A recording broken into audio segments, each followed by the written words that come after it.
All right.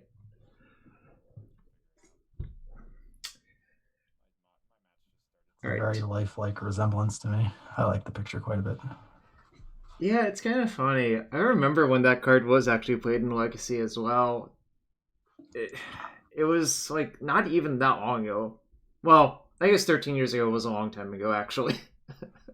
Relatively, yeah. like, uh, who was it? Gadget Spicer played Phyrexian Negator in the sideboard of Hulk Flash at that GP, and It's a it's common sideboard card for a while. yeah, and then I mean, really everyone had it at that tournament, but Satan went next level and had Counterbalance top in his Hulk Flash deck to win all of the mirrors, so he won the tournament. But Negator has not aged well, I'll say, which is sad because I feel like a format where that card is good is probably a good format, right? You'd think, but I take that comment as a personal assault. No, you don't. You have an offer in the chat. If you before you start, do you want to trade me in for one DNS solver? No, with the joke is he is you. See? True. So I mean, no, I'm not trading him in because he's already here. What's the point? Makes a lot of sense. All right. Okay. I'm going to basically only answer or discuss the real question about this deck is why is this deck good right now? Give your best 30-second introduction to why this deck is good right now, or what hole you perceive it's exploiting right now. I think the biggest thing is most of especially the top two decks are so focused on each other and focused on the mirror in the case of Rogue Delver that their sideboard slots that would traditionally answer lodge that used to be occupied by something like Brazen Borrower are now heavily occupied by Submerge, which is great in the mirror and some other heavily played matchups. And Depths has been absent for a long enough period of time that the hate cards just aren't present in the numbers that they used to be. I think if these decks decide they want to beat this, they easily could. They could start running Run of Vals. They could start running Brazen Borrowers or Chain of Vapors, or there's additional hate basically in every color. Edicts could come back. Basically, any deck that wants to has access to Pithing Needle. So if people decide that this deck's a problem, they could easily take it down a peg. But right now, it's not really high on most people's radar. Oh man, I just saw DNS Solver PM'd me on Discord trying to get into the call as a meme. Not right now, DNS, not right now, but I do think it might be kind of funny. Maybe we'll get you in for the postmortem, and there will be a postmortem because I think not just playing the matches matters all the way. I think rationally thinking about what happened in the matches actually matters a lot too, you know? Yeah, Curtis has got some really great thoughts on Depths. He's been playing, well, he hasn't been playing a lot recently, but he's played a lot of Depths in his time in Legacy, and he's one of the more prominent voices when it comes to online Legacy Depths. I've had some great calls with him and a couple of good streams, and we played in the Double Dash together, so Curtis is a wealth of knowledge for Depths.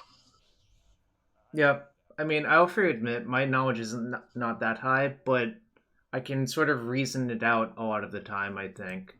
But I don't expect. I don't know how to put it. Maybe that's just because I've played a lot of Magic in general, but I haven't played like there might be specific spots where my natural heuristic trips me up. You know. Yeah, that's fair. You do have a lot of reps in over the years with rotation, stage, and depths, so you have some of the basics down, even if it's not the same style or game plan. No, I certainly have not played Stifle in this deck. Speaking of which, Stifle does reference one of the so-called best legacy players right now, Pemin, aka Mark Vaught. And I have to say, you forgot the flavor text when we were talking earlier. Yeah, I'm not a big flavor text person. I am. My knowledge begins and ends with Nullrod. Oh well, Novarad is one of the goats, but Stifle has pretty good flavor text. Like frankly, for the name of the card, you know. Yeah, but Stifle's one of the big selling points of this variation. It's just Yep. so much better than Needle in this meta. It's not even funny. How many Thassa's Oracles have you stifled? Several. Nice. I mean, it's not just that; it's just so good against the rotation decks where you get to hit whatever they grab, and the Needle's just so vulnerable to, um, versus your old time favorite deck lands, Blast Zone and Force of Vigor, and like D&T now has apparitions, so Right. it's just Needle's not what it used to be. Wow, Gush has pretty good flavor text. I didn't realize that too. Don't trust your secrets to the sea. What else? I think Deflection is like an all-time great flavor text. The original Deflection. That's classic that a person that wrote an entire book about a card didn't know the flavor text of the card. It is very classic. Oh yeah, Werebearer is obviously classic. I expect you to know that one. I hope you do. I see it on in your chat. Nice. So even if you didn't know it, now you definitely do know it. We're almost playing someone whose name resembles yours, Jarzeth. All right, what are your thoughts on this hand? So it's really slow. Yeah, it's medium. So we could Duress and Reclaimer on one and then have a turn 3 combo. And that's assuming the Reclaimer lives, which is far from a foregone conclusion. We're on the draw too, so it's a little wonky. I think I would probably ship this. The Reclaimer's the 1/2 you can't really rely on. Right. There it is again. I think I should probably just go to 5. This hand's significantly worse than the first one. Yeah, I think so. So if I draw an Urborg and actually this hand's fine, I think, right? Yeah, so any Urborg or any Depths is a theoretical turn 2. Lotus Petal off the top on our first draw step. We could run out a Naked Hexmage and then try to crop rot behind it. So it's fine. It's probably better than a random 4.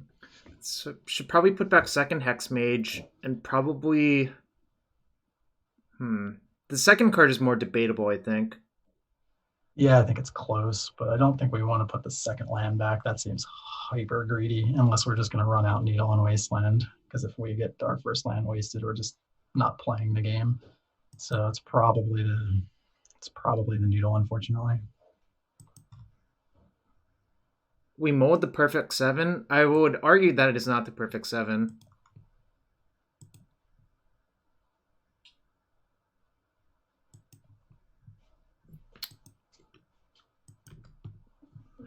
All right, time to see. It feels like a Delver deck. It smells like a Delver deck. All right. So, yeah.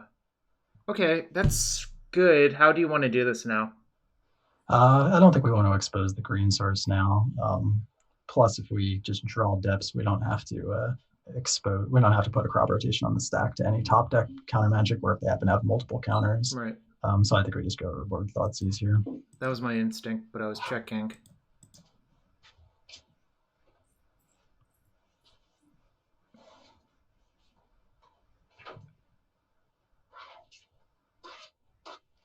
This is a nice dynamic of the Delver matchup. Is like I'm actively relatively happy when spells get dazed, because that means we don't have to deal with Dreadhorde for an additional turn.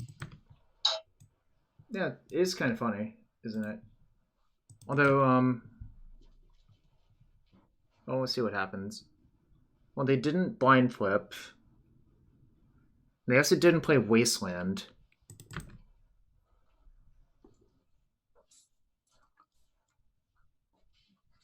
A lot, I think, rides on this Ponder for them, if I had to guess.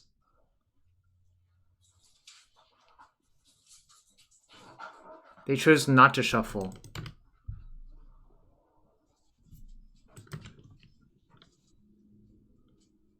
Depths hype? Yeah.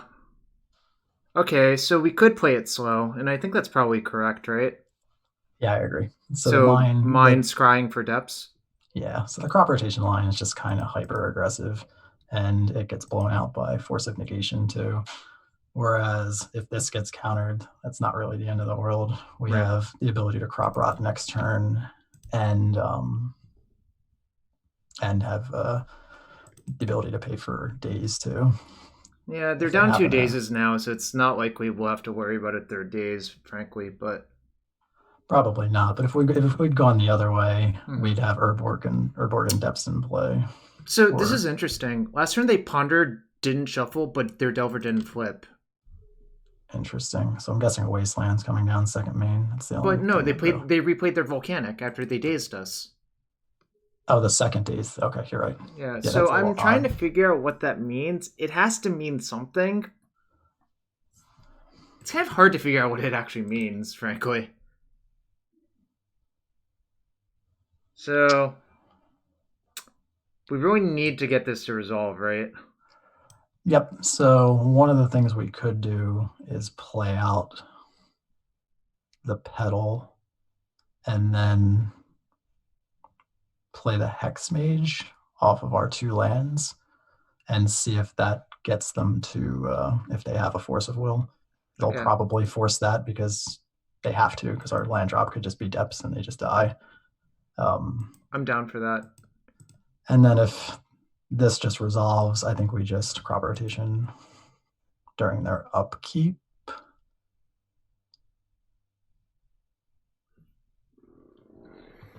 Do you like how I knew? Oh, Sprite Dragon means straight blue-red. Okay. So that means we don't have to worry about Okos, which is good information. So the question is, do you still want to rotate during their upkeep? Probably not, right? No, probably not. No. But I think I should play this land out, obviously. Yeah, I think if we're going to rotate, we rotate on their end step, just to find out whether they find or cantrip into a Wasteland this turn. Yep. Ponder. Okay.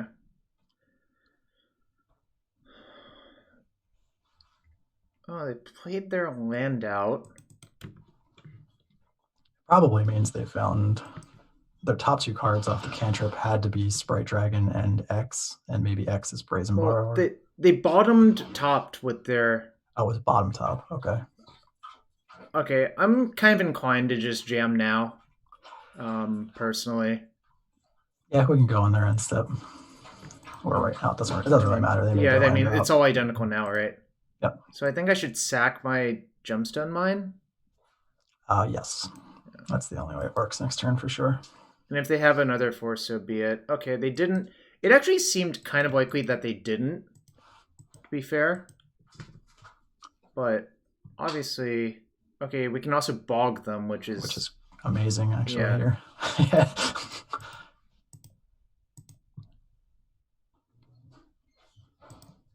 I always have to. It's been a while. I'm kind of rusty, but it's usually the left one. So they're probably on 1 or 2 outs here. Yeah, one or 2 bounce we spells. mull to 5 on the draw to reduce them to basically a 1 outer is fine, right? Yeah, I don't think there's. I mean, if we had have gotten more reckless, we would have gotten blown out. So I think we took simultaneously the line that gets them the fastest and doesn't get obliterated by being overly aggressive. Yep. Oh, I forgot to start a prediction. I know people love to gamble their points. I do not think what the opponent did here is correct. I think they should have waited till next turn and not thrown their Arcanist away. If they have land Arcanist, this is probably correct to do this, right? That's fair. But I mean, that's like, I don't know. It's obviously hard to tell. Okay, well, all right. Well, I guess I abyss them and hope nothing happens, you know? Yep. They shuffled off the ponder.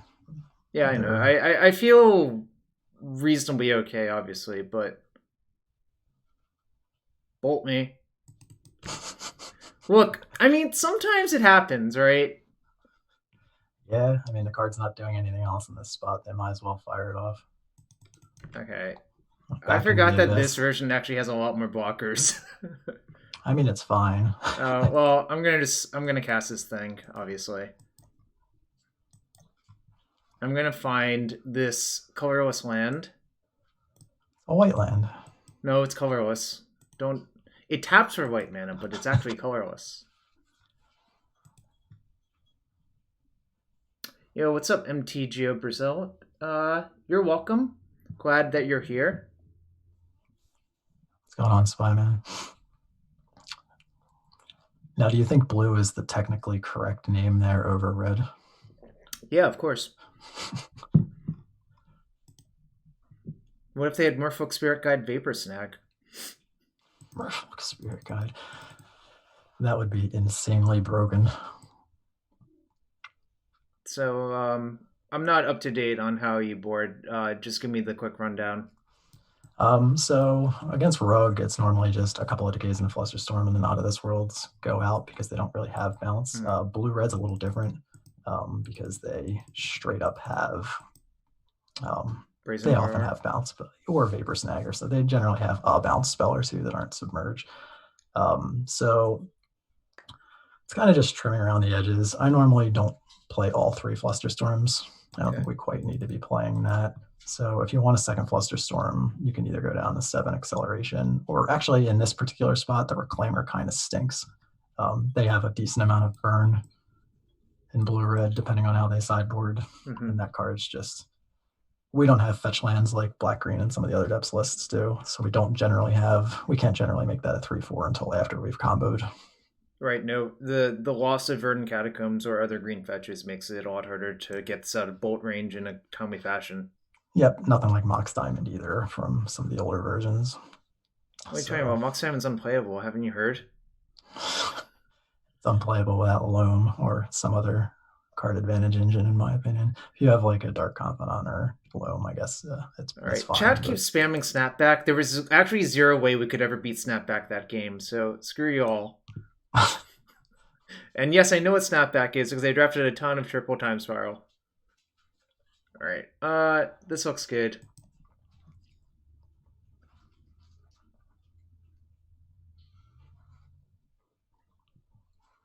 Gosh, Snapback would be some real respect.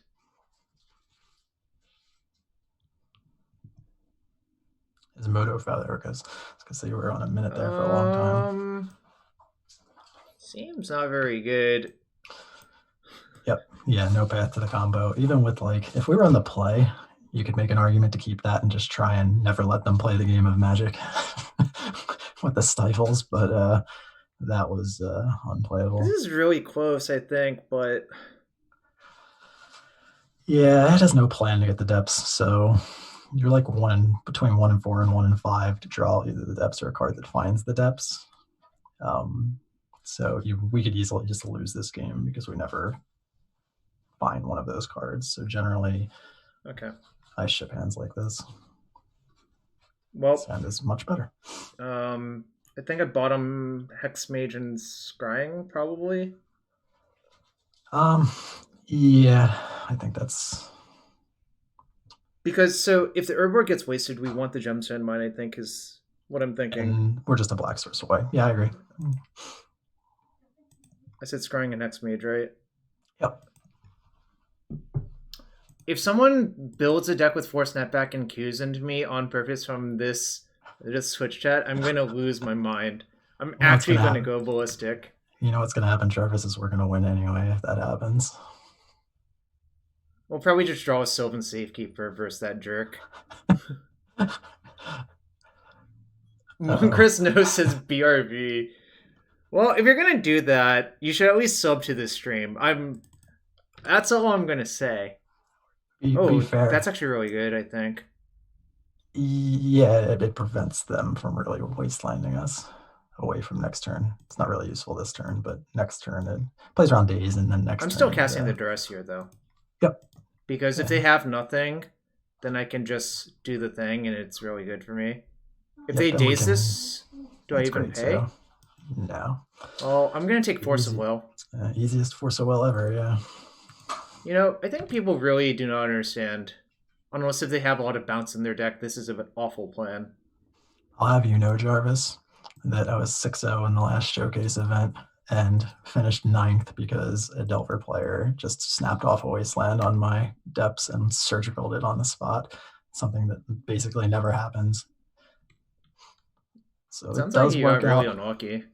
It does work out from time to time.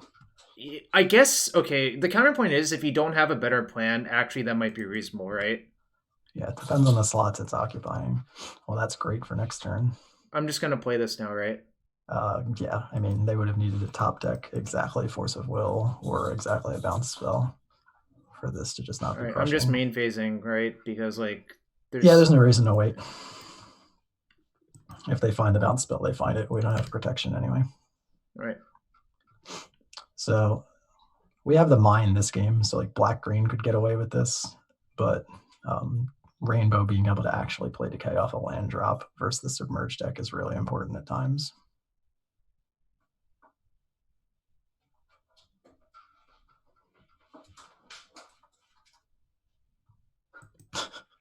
Okay.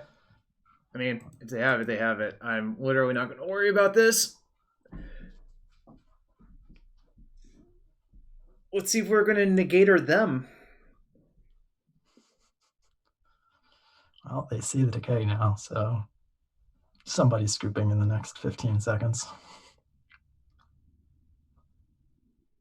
Unless they have a second Sprite Dragon. I guess that would also do it. There we go. Okay, well, I know their last card's Fawn, so I can just decay that one. Well, that's kind of funny that might actually be useful at some point. I think I should just decay one in an attack and force all of their creatures in the graveyard, personally, but I'm trying to think of a counterpoint. The counterpoint to not doing that is what if they have something weird but like Ensnaring Bridge, right? Yeah, I don't think you have to kill anything right now. They don't really have counterplay to the Decay, so just let them just abyss them. And I'm at 19. Like, for me to die from this point would be unbelievable. Plus, I can use one of Hexmages to remove all the counters, right? And they also, well, yeah, I mean, they also have to, they would have to play another flyer to even be able to attack. And even then, no, that's not true. Because of the Decay. So, imagine 4 Metamorphoses in a row. Okay, well, they're dead because they just drew Scalding Tarn. But I was trying to construct some weird scenario where I'm actually dead. I hope I clicked on the right thing. I think I did. Oh, looks like you got it. Easy win. Mulled to 5 both games. It was not remotely close. Actually, both games were sort of close if they peeled out on us, but, you know, we did not get peeled out on. Yeah, I think this list is pretty favored versus the Delver Shells. Unless they do something weird, like play a bunch of hateful cards. Borrower would have been bad, yes. Any bounce spell we would have lost, yes. But, I mean, what are you going to do? So I have half of it, but it's really slow. Yeah, you could talk yourself into this because unlike some of the other hands that are draw one piece kind of hands, like it can be any of the pieces in the scrying. And we have a Duress. The remaining pieces. And the Stifle could be useful too. It's not the worst hand. I'm just kind of tired of mulliganing, but that's a bad attitude, actually. Basic Island. That probably means combo. Maybe. Carrion Feeder and Hexmage always trade in combat. Yeah, you resolve first strike damage, then use your Hexmage to remove the counters. Someone should have played more limited. Oh, that makes it really good, I think, actually. How do I want to do this? Just Urborg Duress them? Yeah, probably. I mean, the slight downside to that is if the combo deck is Doomsday exactly, we're going to make it a lot easier for them to cast Doomsday. Whereas the Depths is probably going to be our third land drop anyway, since we're going to Scrying next turn. So we could easily just Confluence Duress here on the off chance it's Doomsday. Okay. And then the Urborg could be the second land drop. This costs us 1 extra point of life, but I don't think life total matters versus Basic Island Ponder very often. If they daze, do I pay with my Spirit Guide? Okay, so it's... Ah, nice. You've seen this, I assume, right? I have, yeah. I think I'm just taking Ponder. I agree. Okay, the life point might come back to bite us, but... So if they play this dragon, that means that we can 100% resolve the scrying, which is nice.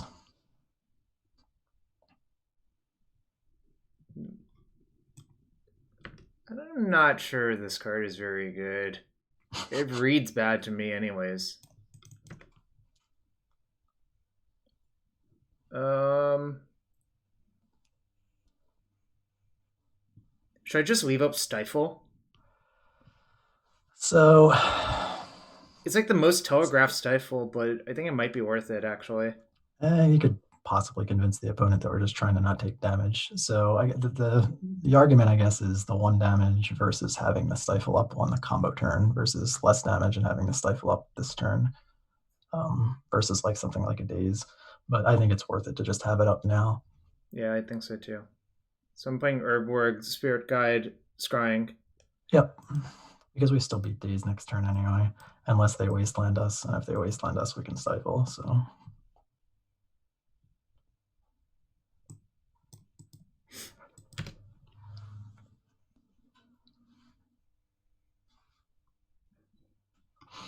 We probably want to, if they don't have a Wasteland, they play that Misty, we probably just want to straight up tag it anyway, so they can't get this Sprite Dragon out of control too fast. Okay, well, they played another Volcanic. If they're smart, they could just, tap their Misty for black and play their Kark, the Thumbless. Yeah, they could have done that. Do I stifle this trigger? I'm actually thinking about it. I think you might, actually. Like, it's a 50-50 to do 3 more damage. So what are we going to take here? So we're taking maximum 9? Yeah. Does the Kark Bolt actually trigger Sprite Dragon? How does that work? No. You put a copy on the stack, you don't cast it again. Okay, so we're taking maximum 8 then.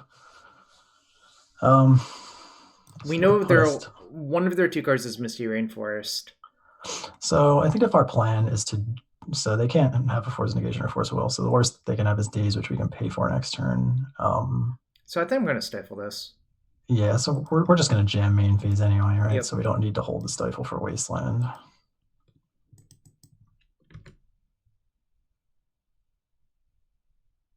That's first, Jarvis. I didn't think I'd see that. Look, Stifle has its uses. Yeah, the thing is, Kark plus... this card plus Arcanus actually returns the flashback spell to your hand, which is kind of bonkers. If you lose the flip.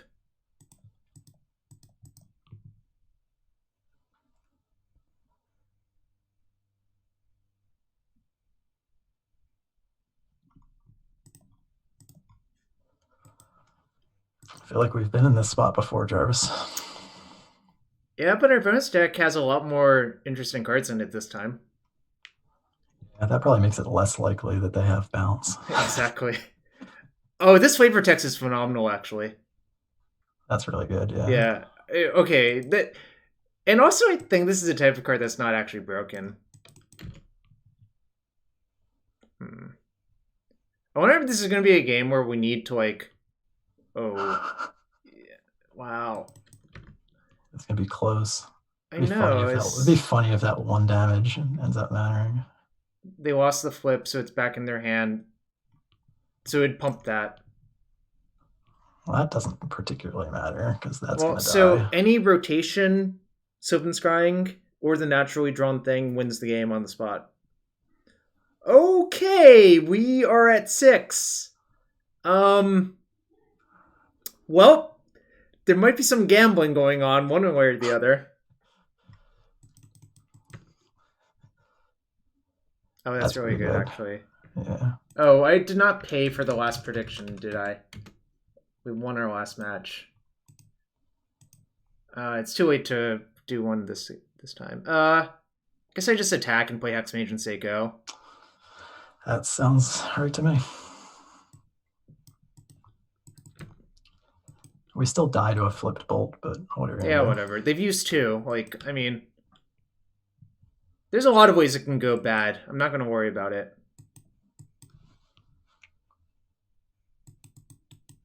Why? They had to block. Why, Serg? I don't know what you're talking about.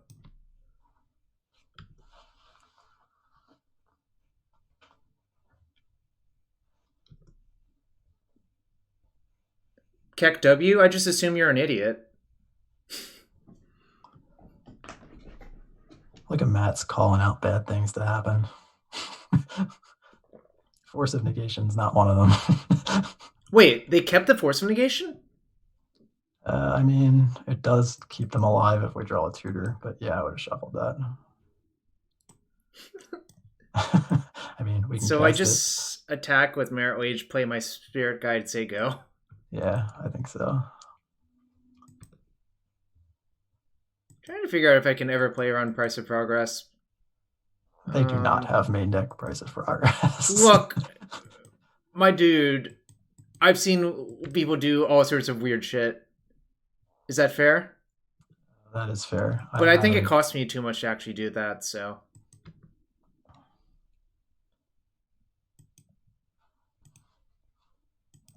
We got this, the Kark beats on lockdown.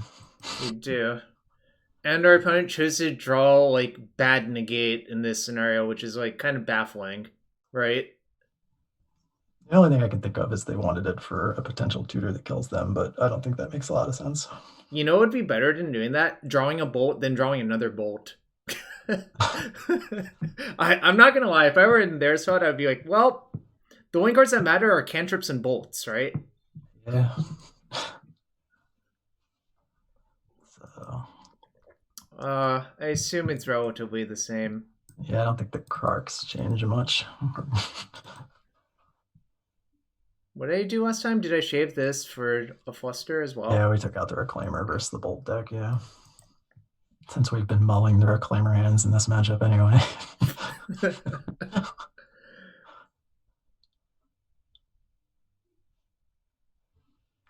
You can make like some argument for like maybe shaving Bog, but I think that's so greedy versus the Arcanist deck. Yeah, plus their Arcanists are like, they're really trying to turbocharge them with the Kark.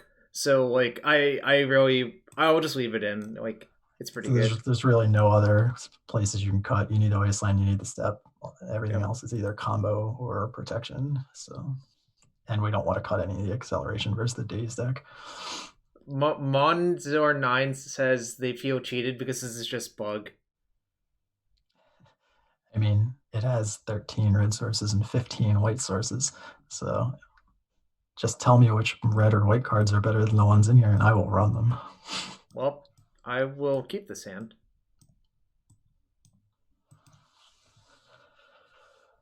Imagine if we weren't on the draw every single game. We'd actually get to like stifle their first fetch land. Oh yeah, boo-hoo. We win every game one, so we don't get to be on the play. We lost both rolls too. Look, as long as we lose the die rolls and win the match, I do not care whatsoever. And also, Kelvin is just tempting fate by saying if they drew even another bolt, we were dead unless if they lost 3 flips. Which is kind of terrifying, actually. It is true, but I don't know. It feels like having like multiple piece combos come together versus the discard deck that can quick combo you seems ambitious. Yeah, I mean... Oh, they also mulliganed? Okay.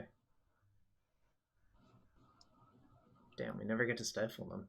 I'm saying, you didn't seem like that to think that mattered. That's actually decent. I think I should just Thoughtseize them.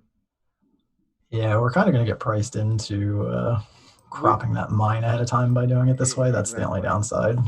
Yeah, but versus the deck that's shown that they can explosive burn us, it's probably right.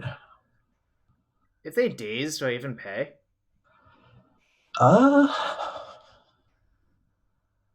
Interesting. What's the reason for Rainbow Lands? Okay, well, now we should figure this out before we answer that question. So they set themselves back on both Krark and Dreadhorde to do this, so they're clearly protecting something. So I think even though it puts us in a more awkward mana position, I think we kind of want to. At least that's my take. Because this like reeks of a 2-drop they want to protect or a bounce spell, but maybe not. I'm just going to take the Force of Will. Yeah, we could theoretically get raced if they start auto flipping these, but we still have the Sylvan Scrying though. Yeah, but we do have to draw a mana source for that. I mean, like whatever. I actually do think it makes sense for them to daze that because Force is their best card, right? Yeah, that's fair. It also gives us the green light to do everything if we see their hand and take the Force. Hopefully we'll just draw a Urborg or a Depths and just kill them next turn. I mean, I could have rotation that turn mats for the Urborg to pay, but isn't that the same as just doing it next turn? Yeah, that's just actively worse because that gives you less outs. Exactly. Like right now we can draw 8, either the Urborg or the Depths. But if you rotate for the Urborg now, then we're just locking ourselves into tutoring for the Depths. We're drawing the Depths, which I think is okay. They didn't flip, so that means they drew a creature or a land, and they didn't play a Wasteland. So I think I just step on it now. I agree. There's no way that was a daze. If it's a daze and they didn't reveal, they are one of the greatest players on the planet. Well, I can take less damage. It doesn't really matter.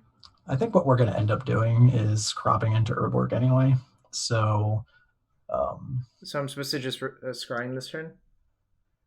Well, I think what we're supposed to do is resolve our tutors now and just hope to fade Wasteland. Okay. So if we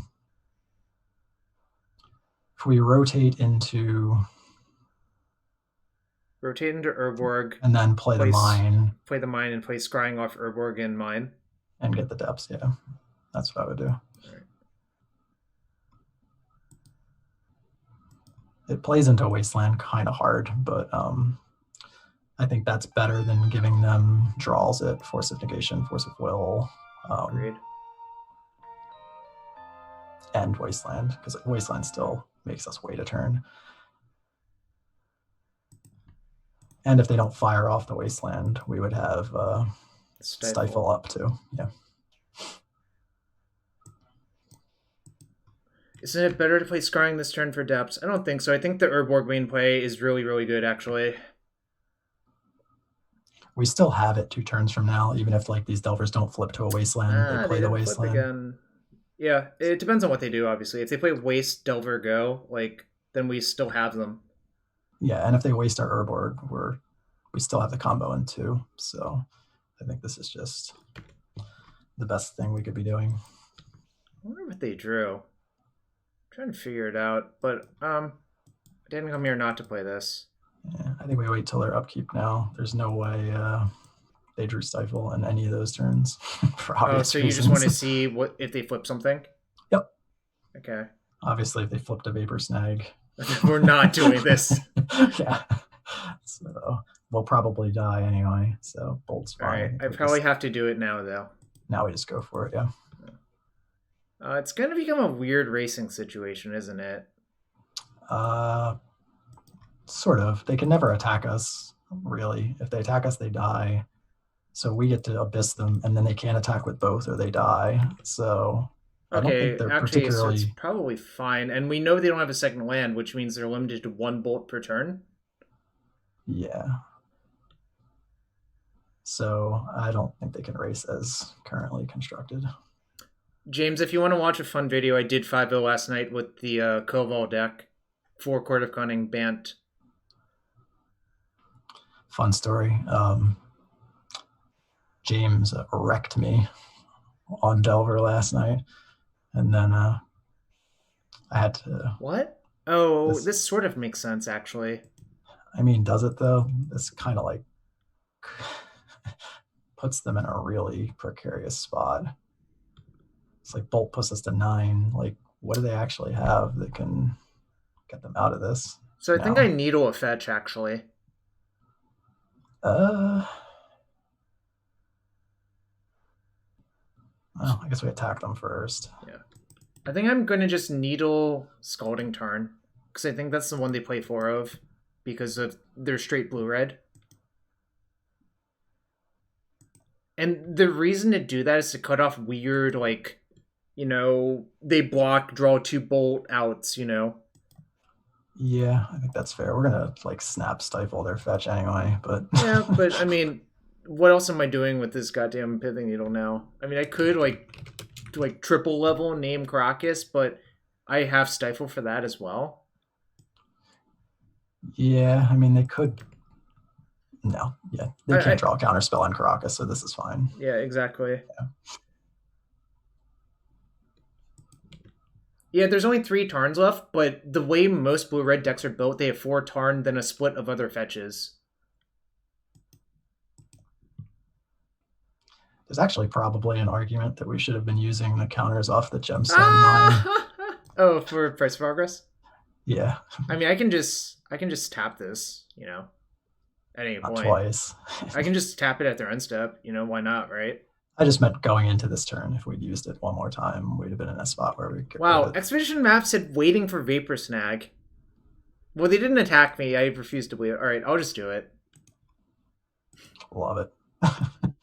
This is like ticking down Dark Depths.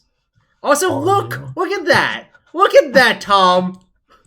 It's still a black mana. That's like the worst needle ever. No, but their deck is like blue-red, like blue-red. You know what I mean? You could make the argument that we'd been in a better position if we got to stifle that as opposed to having needle that. Alright, I'm gonna Needle Karakas now. I think that's fine. We successfully cast Evil Presence. You know, Evil Presence was actually a sideboard card in the Masters Edition that Karakas was in, because a lot of the horsemanship creatures were randomly legends, so Karakas was actually a bomb. Fun story, Tom. That was the first printing of Karakas on MTGO.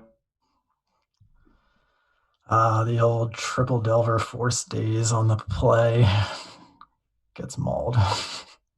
I mean, we paid for their days with Spirit Guide and we Thoughtseize their Force, so it's a little bit disingenuous. But yes, we are 2-0, 4-0. So it was tongue-in-cheek. All right, Jarvis. I feel confident that if we play Blue-Red Delver 5 times, we got a shot. It was Evil Presence, Mats.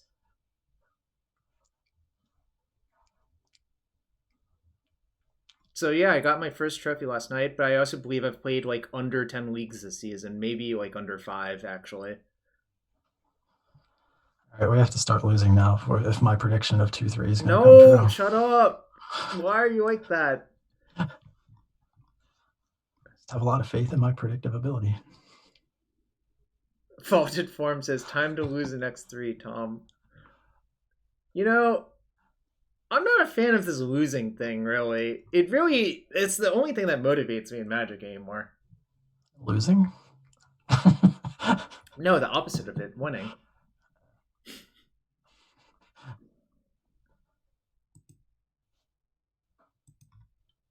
All right, Mats is bringing some more positivity. He's saying 3-2. Great. We are definitely alive for that.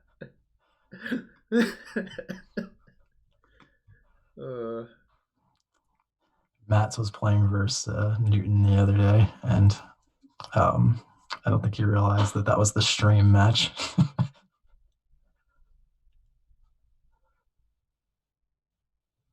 Well, this ends really bad on almost every axis.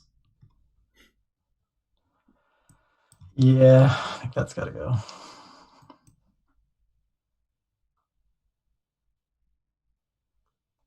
This hand's fine. Yep. Intuition says I should bottom Stifle. Yeah, we're in the draw. That could end up being wrong depending on what the matchup is, but in the dark, I think that's correct. Yeah, so do I. That's why I suggested it.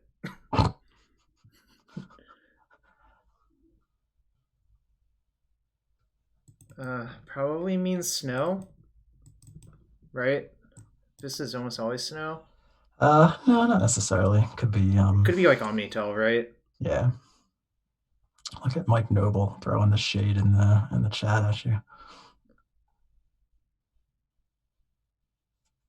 Pretty sure I have not suggested any heinous line so far. All right, what do you think I should do? I would just Inquisition here. You play out the Petal if you think they have like Spell Pierce. Okay, I mean it doesn't cost me. I don't much. know that. Yeah, I don't know that we're paying for that anyway, even if they do it. But if they have Daze, I think I would rather pay for Daze. We have the Spirit Guides. The Daze isn't really an issue. This is some nonsense. Can't take that, unfortunately. This not being Duress actually is kind of painful here. I think I should just take Baleful Strix, personally. Yeah, I think that's where I'd be too. They can't cast. So their deck looks pretty cool. This makes an unending stream of cats. But I'm taking Is this just like a Lauren? I think it's just like Bug Pile. Okay. Like, if for it to be a Lauren, I don't think you're allowed to play Joriel, because this eats some valuable combo slots. Or like interaction or cantrips. So you think it's just like a Zenith pile? But probably is my guess. Strix would be weird in that kind of shell. They might play both. It's possible. See, oh no, that's the second Vista I knew about. Okay. Do you think we're gonna die to Joriel? It's possible. I mean, they're a little bit of ways off of activating that second ability. Well, I meant to just a stream of cats. I mean, they don't really have a way to draw extra cards yet.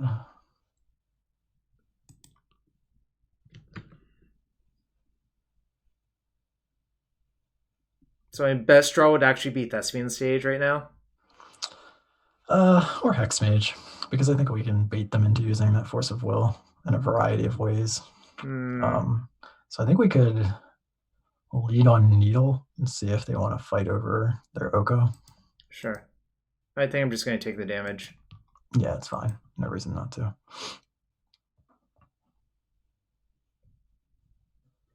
Oh, okay. They're too smart for our tricks. Alright, I think I should just play the Depths and say go now. I agree. Gives us a lot more live draws next turn. Because we can still play it with discard if we draw discard. Yeah, exactly. Or something else. Just Needle Joriel? That seems not very appealing to Needle Joriel, personally. If they get to 6 mana in this game and we don't kill them, then they've but also, like, playing lands out empties your cards in hand. I think they're just going to play Eternal Witness and get back Baleful Strix, is my suspicion. Like, that's the most logical play, right? Yep.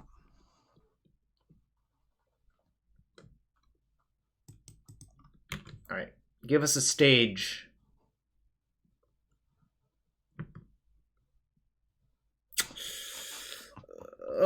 Deck, why are you trolling us? Am I supposed to play this? I still don't think so. We have so much mana that, like, the instant we play it, we can probably just, like, fire it off, right? So. Yeah. Alright, guess I'm just saying go. I do not believe I'm ever supposed to cast a Spirit Guide in this spot either, so. Look, I told you, they're gonna get to make a cat! Was I not correct? Yeah.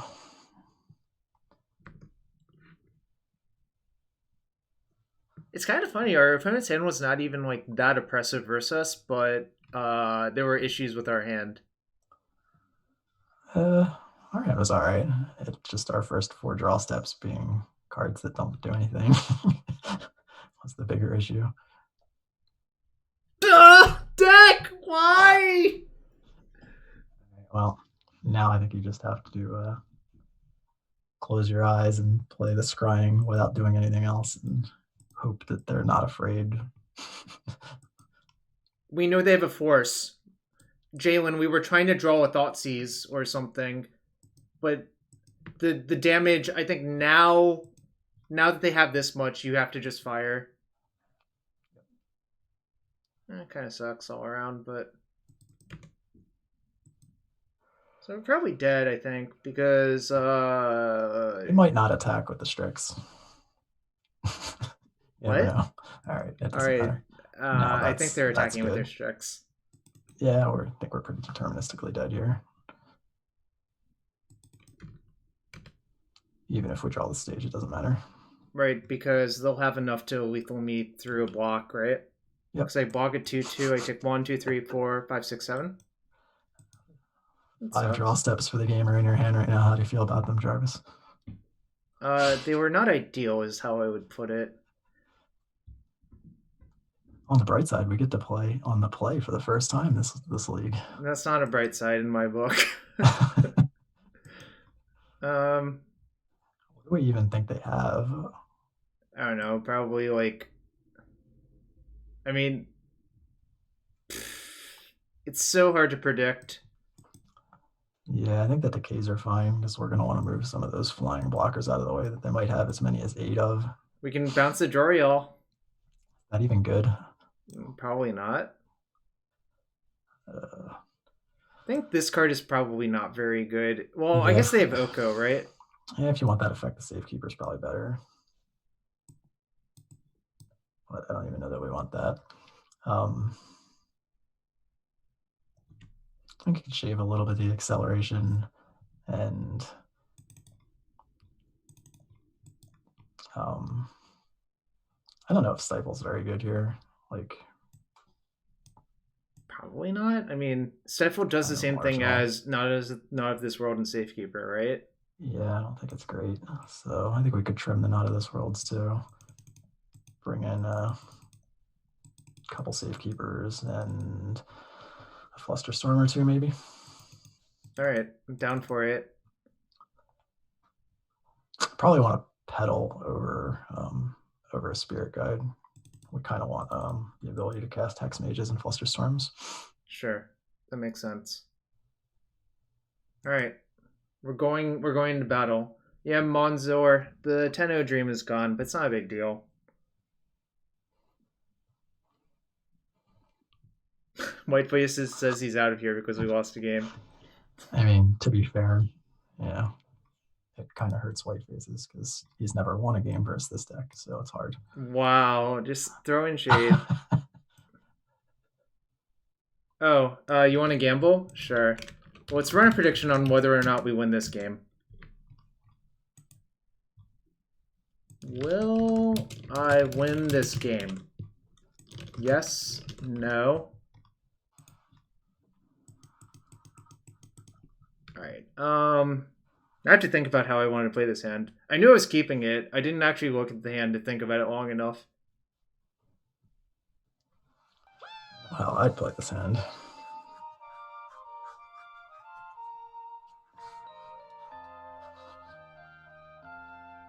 Probably.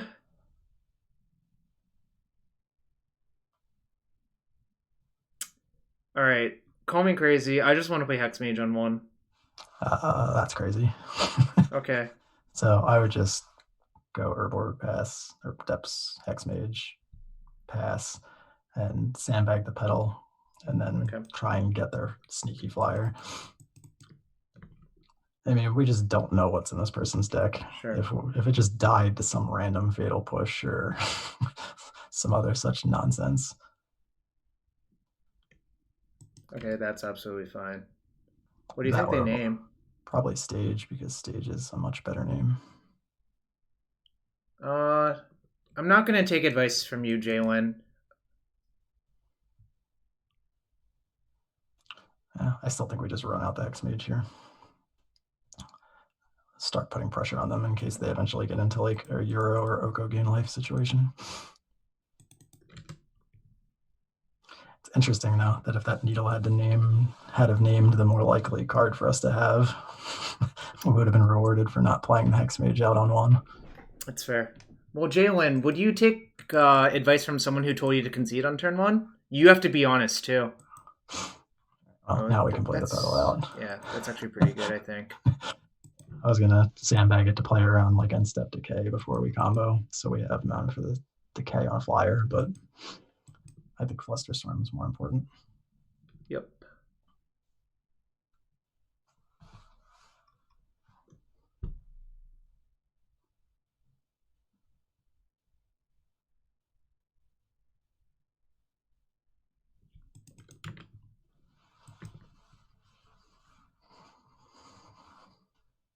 So it's going to be a tough spot if they play Oko this turn, I think. Why? Well, I don't have a... Oh, no, never mind, never mind. It's actually fine. I was thinking if I had to fluster and do the thing, but I don't have to do both, right, ever? No. I mean, it's possible they could play Oko and Elk your Petal. That would be annoying. But I don't know that they would do that.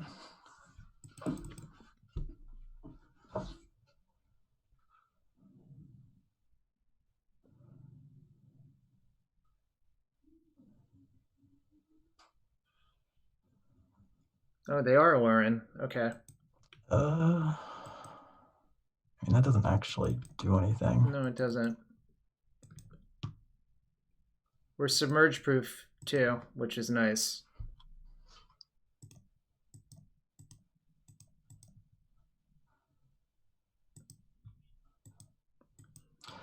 They wouldn't have necessarily died if they played Oko if they went after the Petal specifically.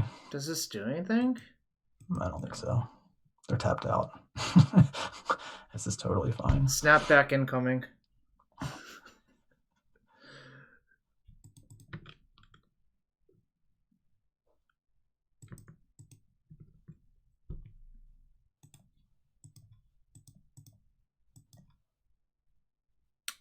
By the way, I'm less inclined to have Safekeeper in my deck if they're like Pithing Needling me. But yeah, I'm I not also think sure. we weren't really sure what they're on. I think now it's much more likely they are Aloran now that we've seen Cavern Harpy. Yeah, now that they have literal Cavern Harpy, good Yes. read, Tom. Good read. I'm just saying we boarded for like a good stuff deck, not an actual deck.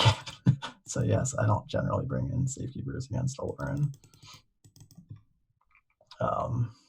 Fluster or Stifle seem potentially okay.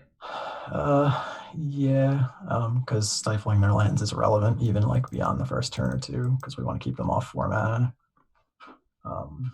This seems like maybe not so good, frankly. All right, we haven't seen any removal out of them yet, right? They have to play Abrupt Decay. Right. Oh, yeah. I have to pay out the gamble. I'm not fond of Force of Vigor, but maybe Tom is in this matchup. I think it's not great. I mean, the problem with Force of Vigor is the Aloran comes down, and then all of their stuff is instant speed. So if they have anything more than 1 card, they can just play right through it at instant speed. If they're on their last piece and their last piece is on the stack, then sure, you can do something. But I don't know. We don't have a ton of green cards. We're often pitching a tutor, and I don't know, it's kind of corner case. Like a lot of the times they're going to beat us is going to be flying blocker into Oko or something like that anyway, not the Aloran combo. I think I want to cut... I don't know what I want to cut. Maybe like Bog? Bog's not great. They do have Eternal Witness. Yeah, but it's like probably a one of. Yeah, I think that's fine. I'm not listening to people who tell me to cut Adepts either.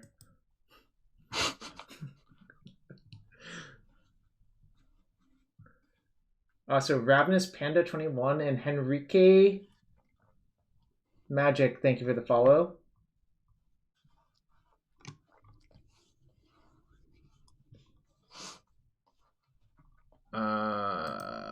I guess. Yeah, I guess it's fine. I mean, hands really fast if they don't have a force.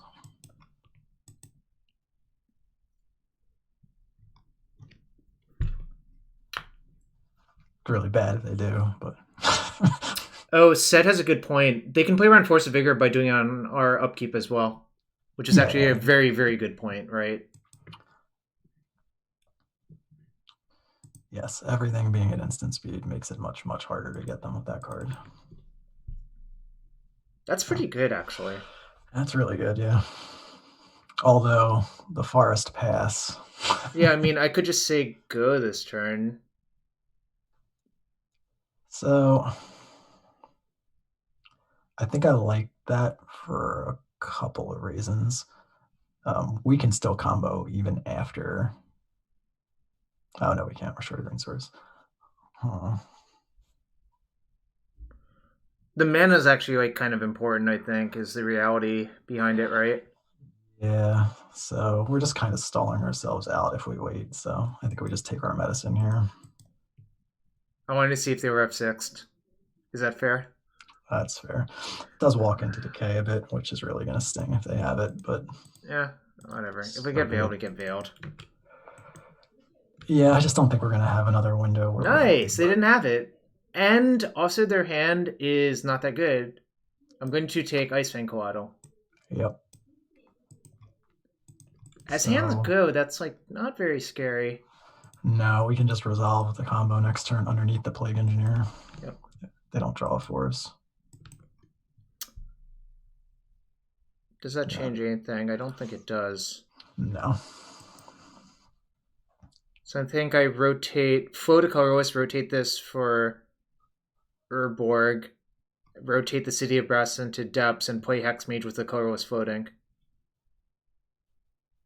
Let me think about this. No, I don't think. Oh wait, I can float a black in between to Thoughtseize them, right? Correct. Yeah. So okay, that's better. We rotate the city into Urborg first. Okay. If they drew the force, so be it. Yep, that's fine. I think waiting is pretty bad for a lot of reasons. Okay. So now we can just rip out the Harpy, or if they drew something better. Nope. Which they did not. Is taking the Harpy even correct? Just because hear me out. You take Plague Engineer, yeah, they can engineer naming Avatar off of all of their black sources without cracking their fetches, which buys them a turn to draw something. And they do. Oh, that's a Snow Swamp. So I guess the only question is there a 1-drop that's in the blue or black colors that this deck could have that they probably not draw and then play into that? Then I think you're right. I think it's the Engineer then. I think it's Engineer. Because we can't even get punished, because even if they draw a Strix or another flyer, they're not going to have enough mana to play the Harpy behind it, and they're just going to be in Abyss mode. I guess if they draw running flyers, they could play Cantrip. Maybe that's a reason to take the Harpy then, actually. I mean, even if they do something like draw running flyers, all we have to do is draw green swords to kill them. Okay. I think I'm going to take the Engineer then. I think I've talked myself into it. I think that's right. Because I think them buying them 1 turn is actually a big deal, right? Yeah. Because in a scenario like this, you really just want to minimize. Do you think they play Wasteland? There's no chance, right? No, but they definitely play Oko. Yeah, I know. So even if they have like a 1 or 2 of Wasteland, Oko is probably more copies, but I doubt they have Wasteland. Because these decks normally run a ton of basics. You mean like the Snow Swamp?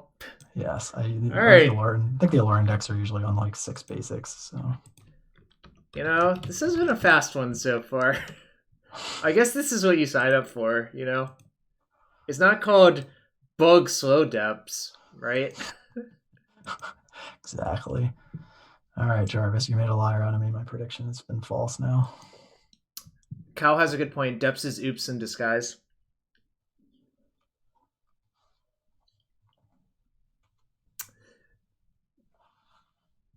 Mon did Soro says he loves gambling. I mean, honestly, the channel point thing that Twitch invented was brilliant. Like, it's just, I don't know.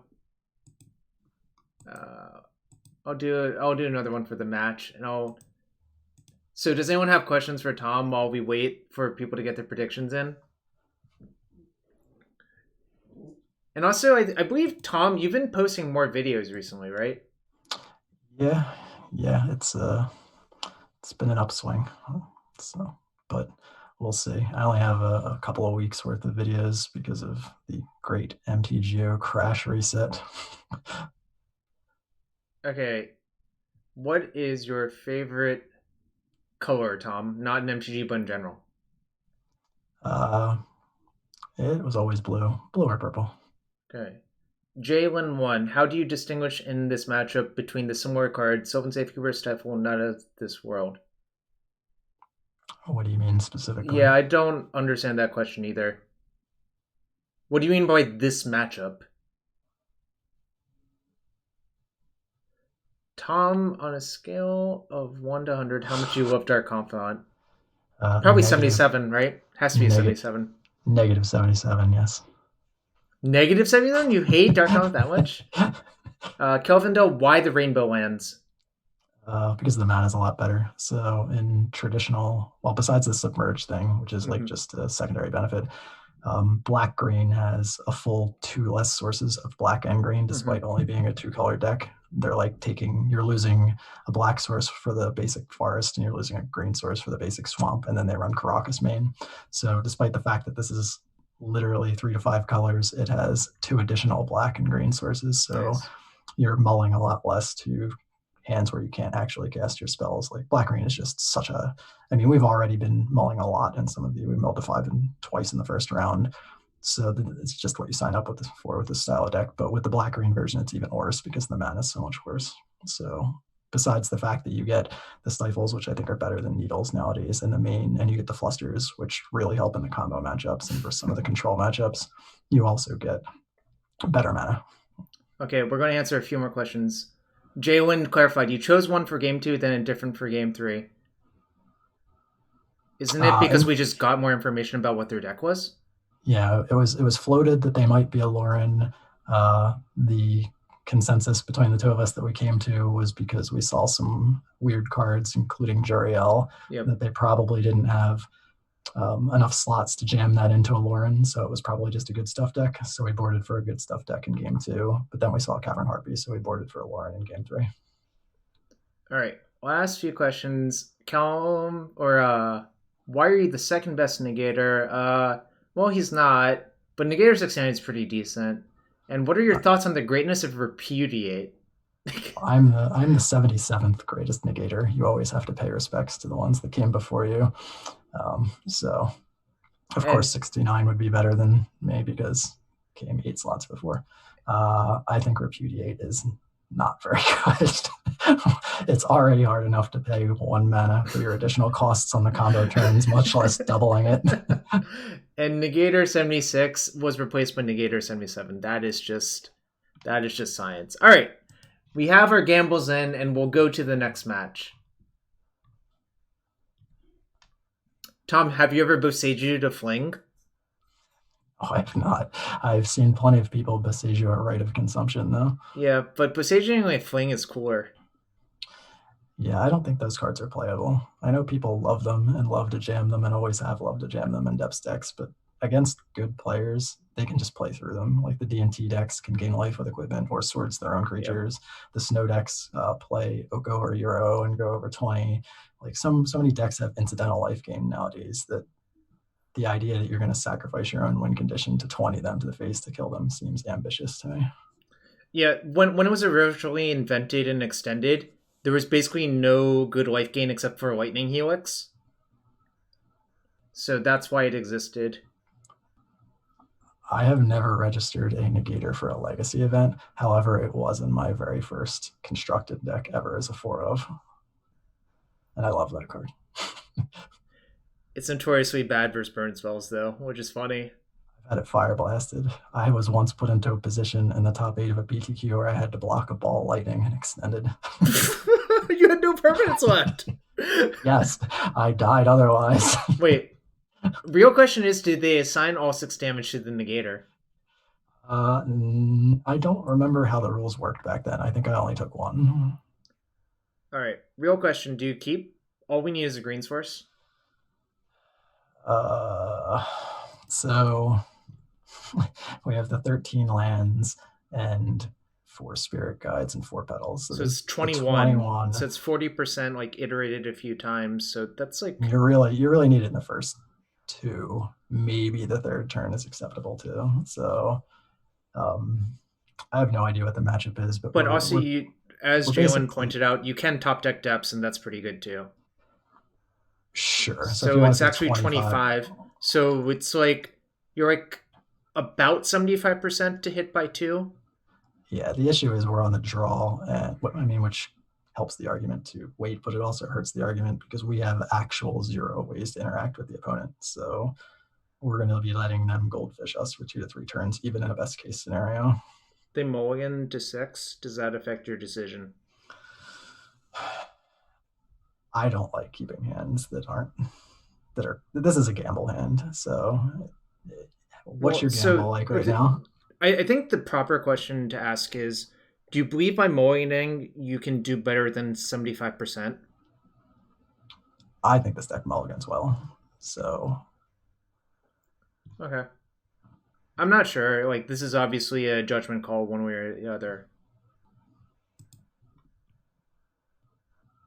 Is this better or worse? It looks a lot worse. I also do and not believe that, but I was making a hypothetical thought experiment question to him. This hand's definitely worse. yeah, I think Jeff Lynn is or Jalen, if that's who that is correct there. That's what I was kind of getting at with we were letting them goldfish us. Yeah, this hand is not functional. This hand is also not functional. Well, this hand functions. Yeah, actually, this hand's pretty good. Combo plus discard spell. I believe these are the 4 cards I've identified to keep. What do you think? I believe that is correct. I mean, we lose to a stiff breeze, but there's the breeze. That's pretty good. So I think I'm supposed to play the stage out. No, I think we Urborg Thoughtseize them. All right. If they snap off the Wasteland, that's fine. We're drawing live to additional Urborgs and other lands, and it sets them back. Once upon a time. So they're Reclaimer, probably? Possibly. Could be Depths, too. A lot of people insist. Oh my god. That's gross. No, it's Reclaimer. I believe I should take Yosharn. I mean, are they casting that anytime soon? I think we kind of almost want to incentivize them to get to that. Okay. So you want to take Knight of Autumn? I think so, yeah. By the way, they have... Oh no. That one's double repeated? They just revealed it from the Once Upon a Time and then from the discard spell behind it. So if they Wasteland us here, shrug. If they don't, I think we play the Hexmage off stage. We might be able to set up a situation where they need to weave up both. All right. Yep. It's not terrible.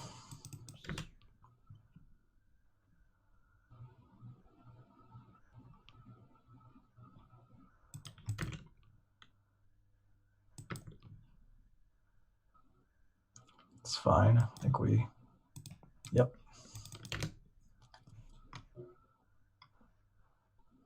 I think that's like basically a force play because there's a lot of scenarios where you would want to just, you know, do the thing.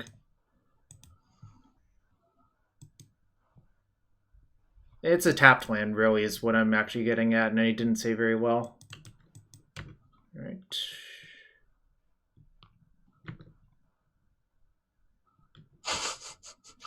I think we can play the Hexmage here. It's pretty reasonable.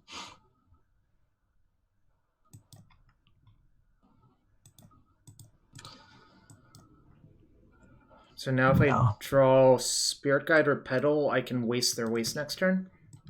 We don't even need to do that. Spirit Guide or Petal, and we can just double combo through it. Of course. Yep. So this is going to kind of prevent their... No, so... I guess we'll see if they tap out for Yosharn. Oh my god, that's so brutal. That's gross. Yeah, I mean, if they tapped out for Yosharn, they're still dead, right? Yeah, like, well, I would just respond with it on this. No, I just respond. I just respond to Yosharn by doing it. Sure, but yeah, and then you have a land on top of that. Yeah. But this obviously is very, very bad for me, and I'm probably dead. Dom asks, have I considered putting Court of Cunning in this deck? I have not. Should I? Dom, you're a professional. You're a professional SCG caster. Tell me what I should do in this spot after... Not terrible.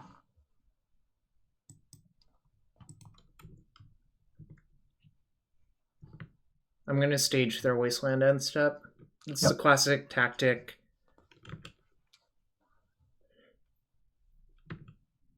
All the world's a stage. Sometimes it's a desolate wasteland.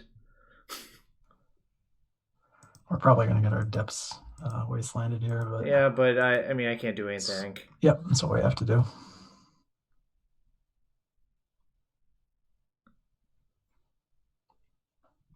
Staging waste is a lot better than staging forest, I think. Yeah, any land off the top, if they let this happen, wins. If we stage the forest, we're taking a full turn to tutor, which gets us hit down to 8. Then we have to play the land, which the wasteland. Shouldn't I have sacked the Hexmage? Why? It's the same trade as what this is.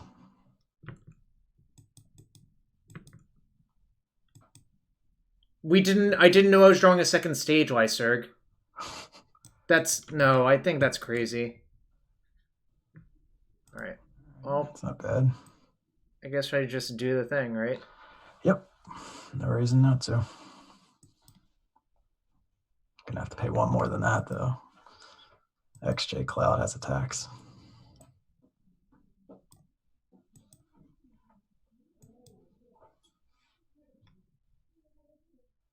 It doesn't really matter what went in. I leave untapped.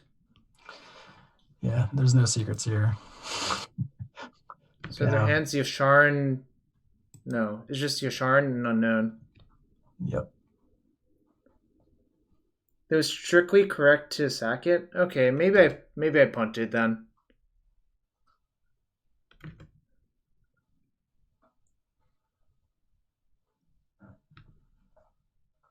Okay, so I think I actually see what they're saying. They say if I sack it, you force the Wasteland. Sure. We're taking their ability to misplay out of their hands, though. If they let the stage copy resolve, then we could still be fine. But I guess if we draw a second depths, then that's hard punished for not. Oh, wasn't it supposed to just main phase activate? Yeah, I mean, I sort of blanked, but I'm not super familiar with this particular list. They drew a plow? Wait, they can't even cast plow, so they're just... So they might have Karakas in hand. I mean, it is what it is. We're just dead if they have Karakas in hand. Because we would take 4 on this attack and then 4 next turn. So I should just do it now and pretend they don't have Karakas, right? Yes, we die to Karakas. Okay. That's fine, though. I'll accept dying to Karakas. It's also possible they just have nothing, and that's why they're playing this. Well, that seems really weird, because, like, they literally... I don't know. Yeah, it's just a one-outer. They have no crop rotations. The Thalia prisons out their plows. That's why I think I'm okay doing this now. Or they just don't realize that Thalia is on board. This has happened so many times for me. I guess that's a possibility. Where they just, like, forget that Thalia has words on it. Yasharn doesn't have, like, reach at the bottom of the text, does it? No, it doesn't. Trust me. Alright, I think they had a plow in hand and just threw it, is my suspicion.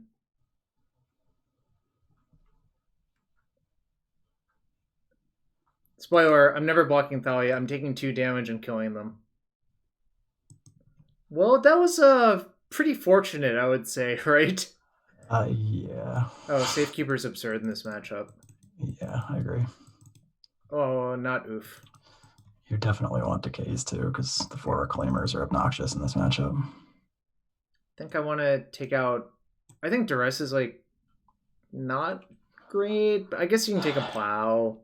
Yeah, it's not great. We're also overloading on additional anti-plow measures. Like, we're bringing in 3 Safekeepers, so... Am I supposed to have Stifle? They have Wasteland, I guess. So they have Wasteland, Karakas, Fetches, Reclaimers. Yeah, there's a lot of cards that Stifle hits. I kind of want Karakas, but maybe not.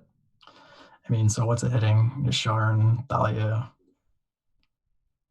I don't know. Maybe I don't think it's great. I think you probably trim on some amount of these, I think. Yeah, I think a little bit of acceleration too. So maybe like 1, 1, 1. I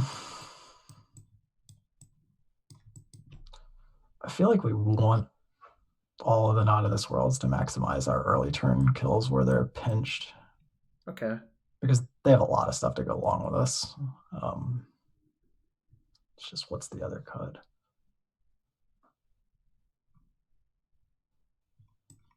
Well, if that's the case, can we even shave acceleration? Because, like, I mean, we have to shave something. right, but so it can't be the tutors. I don't want to reduce the discards any lower than 6. I think that card's really good. If they plow it, that's fine. okay. If it lives, that's great. So it's more of a like have to than want to. So I think Stifle might be worse. I don't know how we can Stifle versus the 4 Wasteland Reclaimer tutor deck. All right. Well, we have 40 seconds to decide. I think it's 2 Spirit Guides and 1 Petal. Or a Bog if you're not worried about their graveyard interactions. I'm not really. Like, the major thing is Excavator. I mean, like, Night Sizing, I guess, is technically a thing, but it's more Excavator than anything else, right? But I feel like if it's gotten to that point, we're kind of Lou Dobbs anyways. Yeah.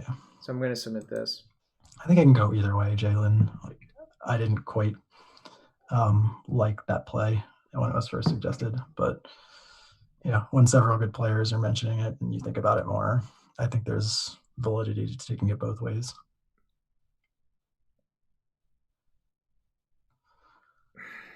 I have a Needle for a Wasteland, but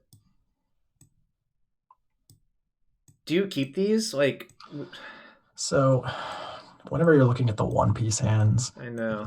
If it's a stage as the one piece, it's an automatic mulligan. But the fact that it's the depths and we have Wasteland protection and we can kind of rip their hand apart a little bit, I think this is like right on the line. But I would, on the draw, we have a lot of outs. Like any stage does it, any tutor does it, any Hexmage does it. And all of those are relatively quick because we have the Lotus Petal. So it's like disruption into turn, or disruption into turn 2, or disruption into turn 3 if we draw any of that stuff over the first 3 turns. So I think it's fine. It's not great, but I think it's okay. Yeah. Like I really like the Needle here because even if we're like say we discard spell them on 1 and they're just sitting with double Wasteland in their hand or whatever, we can play the Needle on 1. Might have to Needle that, actually. Yes, so the Needle's really good. So second Petal's kind of redundant, so I think we can... So do I just Thoughtseize them first to see what's up? So the one draw we're giving up by doing that, if the plan is to Needle immediately behind it, is we're cutting off crop rotation as an out next turn to kill them. That would be a mana short at that point, but I still think it's probably worth it. Okay.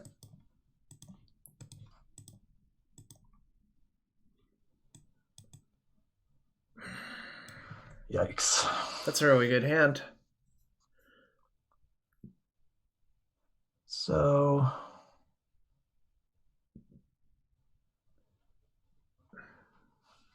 I'm almost inclined to want to take the Zenith here since their hole in their hand is mana. I'm working it out. I think there's a case for Night of Autumn too. Yeah, it hitting the needle is going to be an issue. I guess the real question is how are we winning this game? Like if we shut off the Reclaimer, the Wasteland could knock us out of the game if they just snap it off on the Confluence. If we name the Wasteland, all of these cards are kind of problems. Like the Night of Autumn hits the Needle, but so does the Apparition. So if they hit another white or green source, we're losing the Needle no matter what we take. This is really complicated, I think. So I don't know. Given that they have overlap in their artifact destruction, right. I think our way to win this game is that they just miss on lands for a bit. So take the Zenith, and then we have to Needle the Reclaimer, I guess, because they just go get a Karakas otherwise. I mean, we can draw into an answer to the Karakas. The problem is, like, how are we beating the Wasteland from here? We're 2 pieces away from beating the Wasteland. So at that point, we're signing up for finding 2 pieces before they draw land. Perhaps we take the Zenith, play Petal, Needle, Wasteland, and say go? Yeah, I think so. Okay. Yeah, I think that's probably correct. The Because the problem is the same way, Wasteland's really, really hard for us to beat here, right? yeah, our hand is really awkward, and And we're not really playing Magic if they fire it off on the Confluence. hear me out. I think I'm supposed to play out the Petal in case of Thalia being drawn. Yeah, I think that's fair. It was a lot of words to make what looks like an obvious play, but it's important to figure out everything that's going to happen with your entire turn before you do something, right? Exactly. I also think if they Reclaimer into Karakas, that basically forces them to hold that up the entire game until they possibly try to go to 24. Wasn't the worst.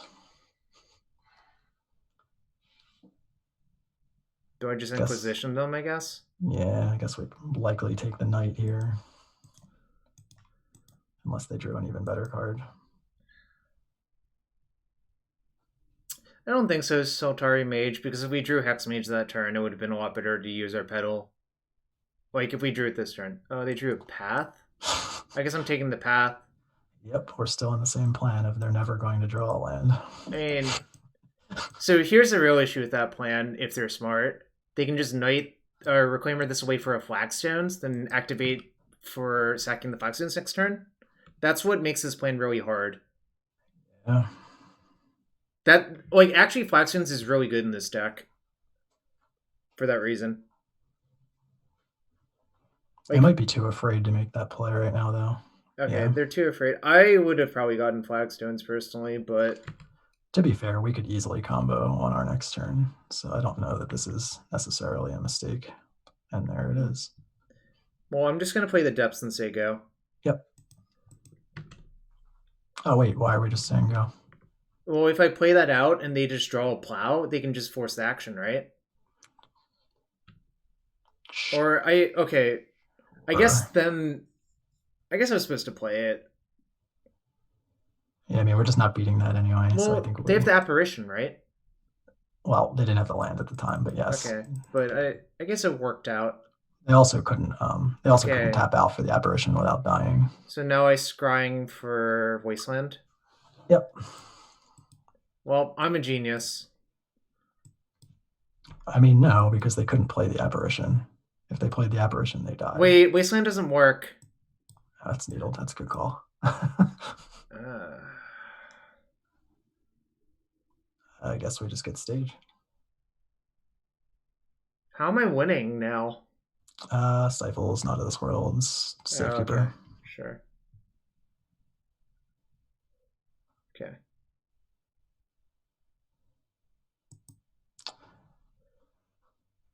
Well, I figured it out before I actually picked up the Wasteland, which is the right time to figure it out. Although I should have figured it out before I cast the Sylvan Scrying, right? Yeah. So you think I'm supposed to play the Hexmage out? I think you can just play the stage now. All right. That represents the combo without playing in any of the traps you were worried about.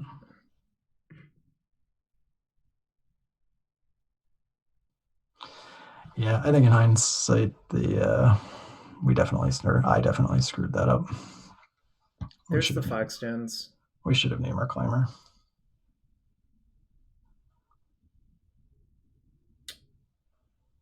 Because it being implied access to Karakas made it really hard for us. That plus the fact that we're cutting off our own tutor outs, which we then drew. Yeah. Oh, that's also a card.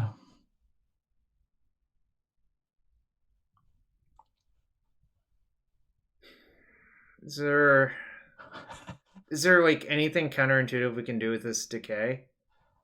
Not really, right? No. It's unfortunate. Like, the timing of this is basically just mocking us for every incorrect decision that's cascading into another incorrect decision. So I just say go, right? And see what they do? I might decay their Reclaimer after they activate it, but we'll see what happens, right? Yeah, I think that's fine. I think they're going to get a Wasteland, though. No, they're not. Probably. Maybe, I guess. We'll see what they do. Temple Garden. Well, that's the Flagstone trigger, right? Yeah. No, yeah. It's always funny. They play one Temple Garden because of Field of the Dead, essentially. Interesting. They really value their colored mana. I'm inclined not to kill this Reclaimer now, but I think that's fine. They're actually not playing out their hand to keep 2 mana up for it, and I think that's to our advantage at the moment.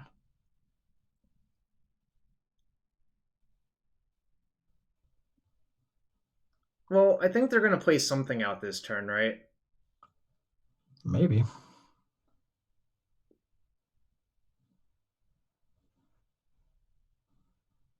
Well, there's a Needle on Wasteland, but that soon might not be true anymore, right?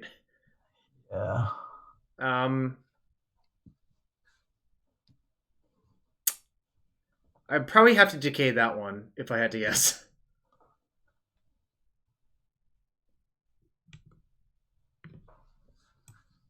I think I have to decay it, right? What happens if I don't? They're just going to keep replaying the Flagstones every turn and sacking it to the Reclaimer. So they get really far ahead, right? And then we probably lose to that. So I think this is correct, right? Yeah, probably. It's really unfortunate. Decay our own needle. What does that exactly accomplish? We don't have the Wasteland in hand. Yeah, if we drew those cards in the opposite order, we would have probably gone for that line, but we didn't. Okay. Right, well, let's see what they do. Yeah, I think we jammed the Hexmage here, though.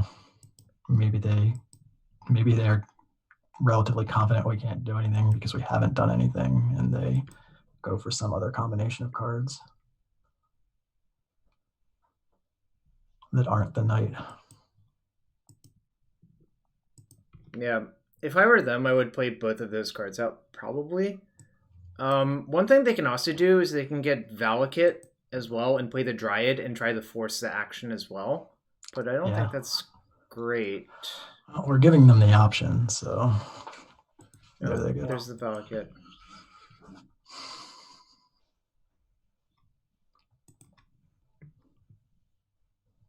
There it is.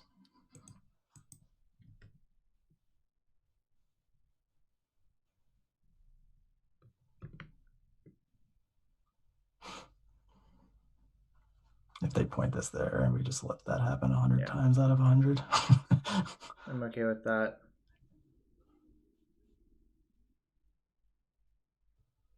It's fine. So their hand is both of these 3-drops, which they're probably not going to play, so we just...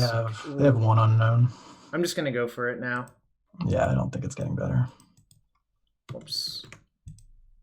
Tap like that.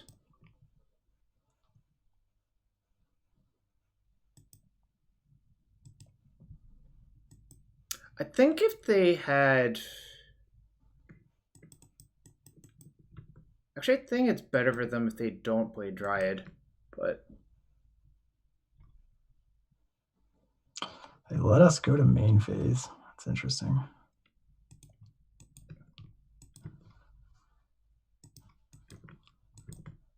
Letting us draw could not have possibly been right. I mean, if they have a plow, they have it. I'm not going to worry about it.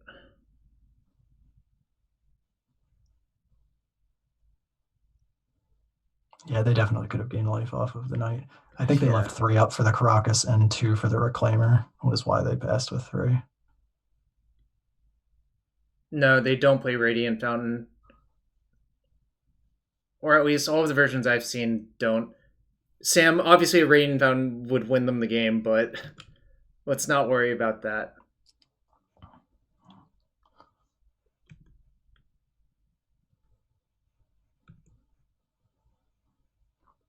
I'm willing to bet that they don't have Radiant Fountain. How about you, Tom? Based on the fact that they didn't go get it, I think that that's an accurate assessment. I mean, I think that was our best window to kill them, and they gave us the window, so we won. But I think if they played it safer, we would have easily lost, right? We also made it a lot harder on ourselves by botching the opening sequence pretty hard. Sam, I don't think anyone plays Glacial Chasm anymore. It's gotten really bad. Like, the card has just aged really, really, really bad, I think. The Reclaimer decks you see Glacial Chasm in are the Green Post deck, and occasionally Old School Lands players will still run it. Yeah, outside of it's that. not very good anymore in lands. I think there's a lot of issues. Yeah, it's pretty stock and post though. So against those lists, you have to I play guess around it. that deck is really in the market for fog, huh? Multiple Comes up a fogs. lot. Comes up a lot in my matches with them. Well, yeah, because they need to like assemble their Emrakul or whatever nonsense before they get killed by Mirage. Right.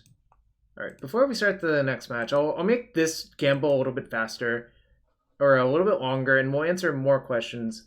But I don't know about you, Tom. I need to get more water because my throat's killing me. So I'll be back in 2 minutes. Okay. Monitor the chat to see if there are any cool questions. Sounds good.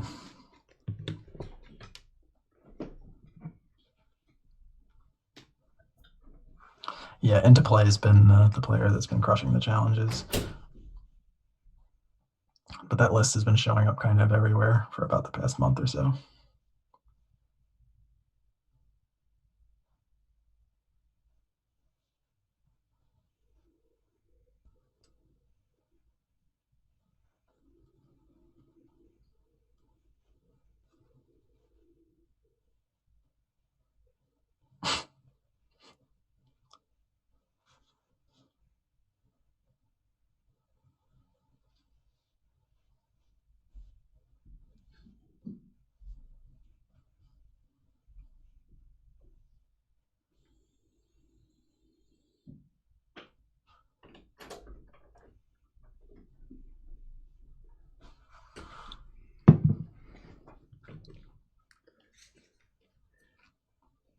Oh, so I'm back. I don't know if you left or not. No, I had a drink Okay. here. So the question about Glacial Chasm, I think, is actually pretty good. It's an indirect result of Force of Negation, I think, personally. It used to be the case that you could Chasm lock any Delver deck in Game 1, and they really would have no recourse for it. Now that is not a great idea, I think, all things considering. And the other thing is, I don't really think you want to leave an unchecked Arcanist versus them as well, even if you do have Chasm, because they could just find a Wasteland and kill you or whatever. It's the combination of those two cards, I think, that has made Chasm pretty bad. That's my personal opinion on the card, which I think lands is just aged poorly too because of the Force of Negation Arcanist thing. I mean, obviously you can evolve to sort of be better versus cards, but it involves a lot of really skewed things that make the deck a lot more awkward, I think, is the reality of it. Like, I think Valakut Exploration's a pretty good card and maybe one of the remaining good cards in that deck, but the issue is the deck has to play so many bad cards alongside that card that I think your deck is just kind of not great, if I had to guess. Green Post has 4 main deck Needle, which makes Chasm a lot better. That's probably true. And yeah, Punishing Fire not killing like all of the creatures you care about, or even the Planeswalkers you care about fast enough is kind of an issue. Like, P-Fire is notoriously bad versus Oko. You'll eventually kill it, but it'll take so many turns that you're probably dead to 3/3s by that point.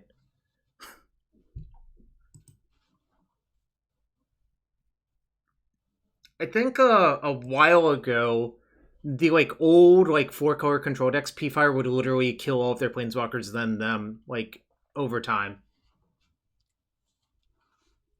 You probably remember those days. I do.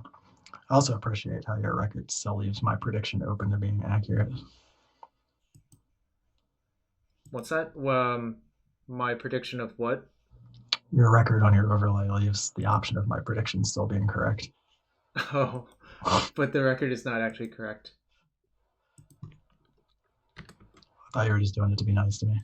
No. We take the wins when they come, and I feel like that match was handed to us, which you can't really complain about. Yeah, I think game 1 we played well. Game 2, it's just one relatively large mistake that just kept getting bigger over several turns. Legacy Council, I 5-0'd with Bant Court of Cunning yesterday without Tom, so I don't know. I've been doing pretty well in the modern prelims as well, like 4-1, 3-2, or 5-0 almost every time. Jarvis has also been suggesting the overwhelming majority of the lines first, and we haven't been disagreeing on all that much. So I disagree with that statement as well.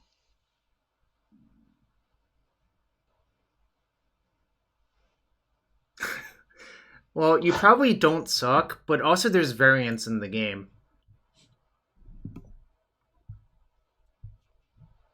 But, you know, the alternative explanation is that you do suck. But, you know, it's less about sucking and more about eliminating the sucking, right? I do not think Arkin sucks. He has too many finishes in large events for that to be the case. That's also fair.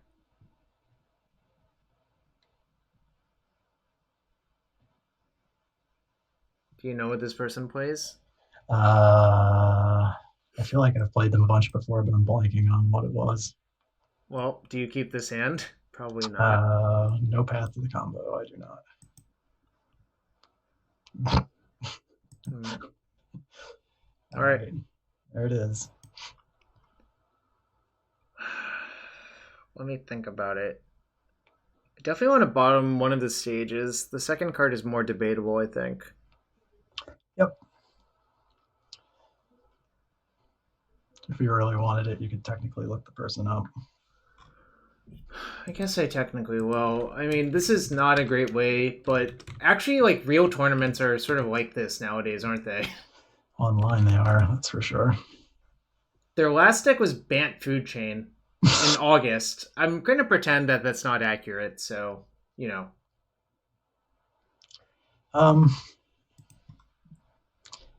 So I don't think we're firing off this crop rotation in the dark unless it's something that obviously can't stop it.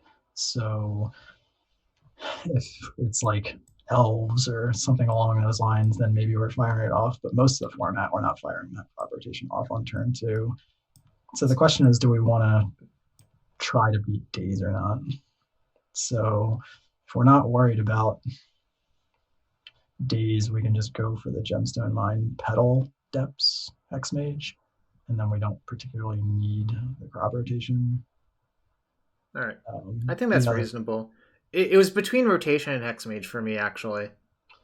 So I think I like keeping the Hexmage just because it gives us turn 2 optionality against like a deck where we're just racing. So if it is elves, something like that, we want to be able to go on turn 2. And if it's a Daze deck and they don't have Wasteland, we can just go for the turn 3 instead.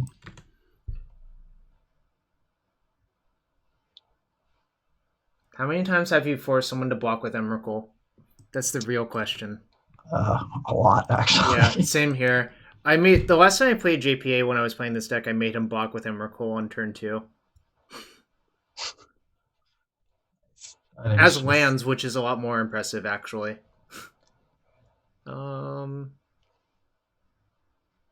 So I would normally do Gemstone Mine Pass. If you have the soul read that they're going to soul land Shell and Tell, you could go Depths Pass and leave up the option to put Hexmage in to make Emrakul chump block, because that would be hysterical after that conversation just happened. All right. Chat, I'm going to do it. It's just probably objectively wrong in the dark. I'm going to do it, chat. I'm going to do it. You brought it up. How can I not do it? Oh my god! Oh, that was the worst case scenario. I mean, Wasteland's probably 50 times more likely than turn 2 Emrakul. But, you know, I mean, this actually isn't the worst anyway. If they fire it off, we have the tutor. We're going to have to play through this Wasteland anyway. If they sit on it, that's fine too. You planted the idea in my head. I had to do it. Oh, that's actually fine. Yep. Should I? No, I shouldn't. What land do I play? Well, I would play the Urborg. Oh. I don't think we want to play into Daze when we don't have to. So we can use our turn 3 to tutor and turn 4 to combo. Well, they have no pressure on us, which I think is the important part, right? Yep. This is about to be a lot. Yeah, this is a lot of pressure, but I still think it's what we wanted to do.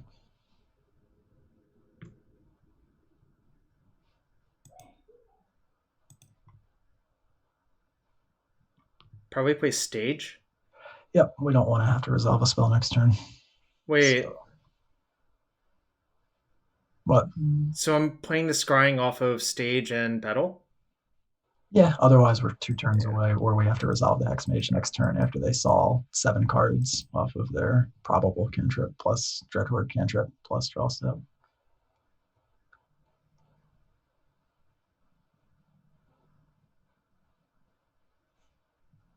That's nice. Although they know exactly what they need now. Right? Yeah, I mean, they're likely going to be looking for Wasteland anyway. We went turn 1 Dark Depths. I just couldn't resist the Siren Call, even though it was very likely to be wrong. Yeah, we likely could have beaten that had we played correctly, but... Of course. Now we're just going to have to dodge a second Wasteland and a bounce spell. I really think they generally don't play bounce spells main deck anymore, but obviously... Blue-red can. Sure. I think it's a lot more common in blue-red. If it was Rug, then yeah, I don't think they have a... Sometimes you do have to go for the dream. Sometimes I call like a 4-card in the row runner out and win because of it, and I'm like, I can't believe I did that. They chose to shuffle. That's a really good sign. What? It's Pokepile, right? Doesn't that make the most sense now? Yeah, that's kind of bad though. That means we can't just jam. We can jam on their end step off of... Oh, well now I can just Inquisition them. Sure. That kind of plays... I guess it's unlikely that they have multiple pieces of counter magic considering they let the Scrying resolve last turn. But Force does dodge this, so if they found Force last turn, we'll have to wait another turn. But they shuffled off their Ponder. Sure, they still had a draw step and a random draw. So what do you think? They also brainstormed before the Ponder, so they really saw 5 new cards. Well, no, because the Ponder saw 2 of the old cards, right? Well, they drew for the turn. Oh, they saw 3 more off Brainstorm, and then a random card off Ponder, yeah. My instinct is to play the Inquisition, but I don't know about you. Yeah, I just hate... I mean, if they found the Force of Will, then that's going to be all kinds of bad, but I'm not sure they would actually keep the Force off the Brainstorm now that I think about it. Either. So this is probably fine. It's just a little on the risky side. I agree. Also bad if they have like 2 dazes in their hand or some shit like that, obviously. But any dazes. If this gets dazed, what do we do? Like, I guess we still just jam.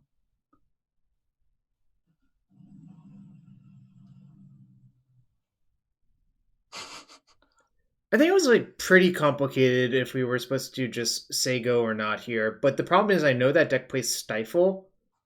Oh, they're forcing this? Oh, well, now we just jam. Yeah. If they have the days, they have the days. Yeah. Part of the problem, actually, I'm pretty sure that this line was wrong for a variety of reasons. One is the Force of Will nonsense, but on top of that, even if that resolved, they could have bolted it, and then we would have had to main phase it into Oko. So what I'm thinking is they don't have Oko in their hand, but they still hypothetically could have Stifle. But we could have just Stifle checked them, right? Yeah. Yeah, actually, I think this was bad, yeah. Now they get a million more looks. And they have to have something they think's worth protecting in their hand, or they wouldn't have forced the Thoughtseize unless it was just... Well, it was just an Inquisition. Please don't look at my hand. That was kind of peculiar Force, because I feel like Force is actually their best card, right? Yeah. They did not shuffle this time. That's a bad sign. Well, okay. What? That's fine. Guess we just pass it back. Yep.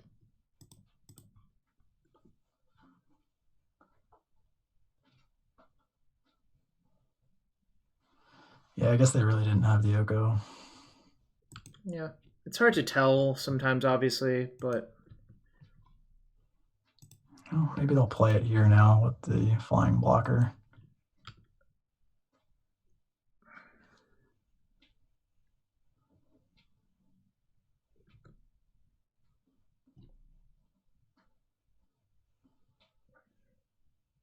Well, what that indicates to me is that they don't have the Oko already.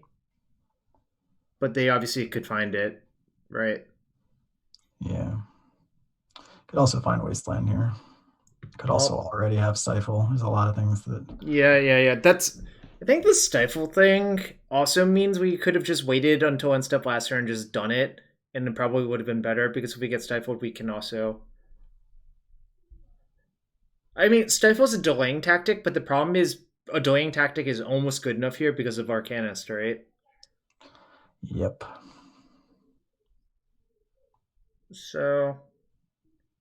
definitely could have been played better. Yeah, we've also been kind of lucky so far. They've flashed back 4 cantrips and haven't found a single Wasteland.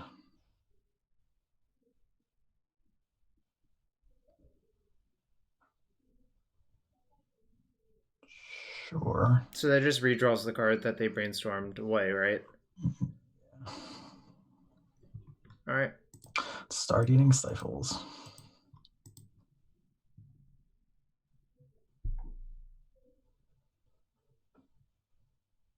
Shocking.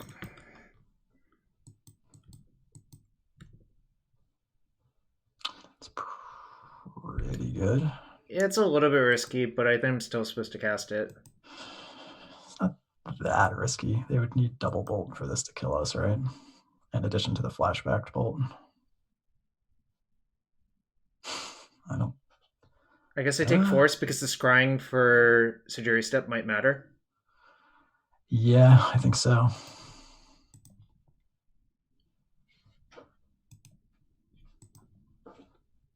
What the hell was their hand?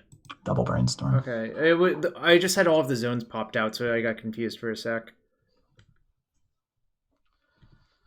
So they're gonna see new cards off the brainstorm. So what do you want to play around here? They've used 1 Wasteland.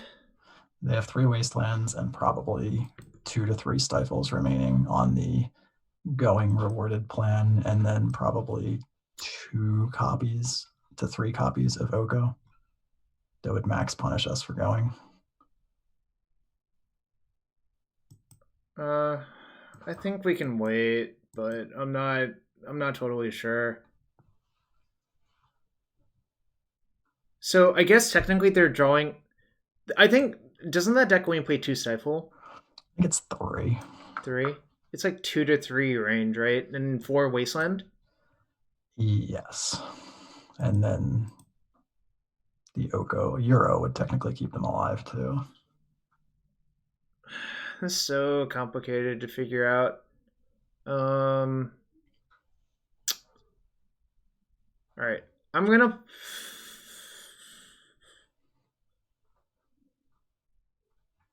They have 4 Stifle?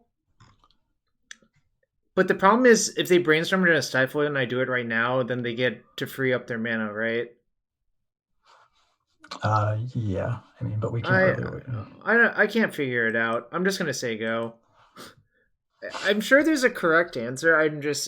It's so hard to figure out. Okay,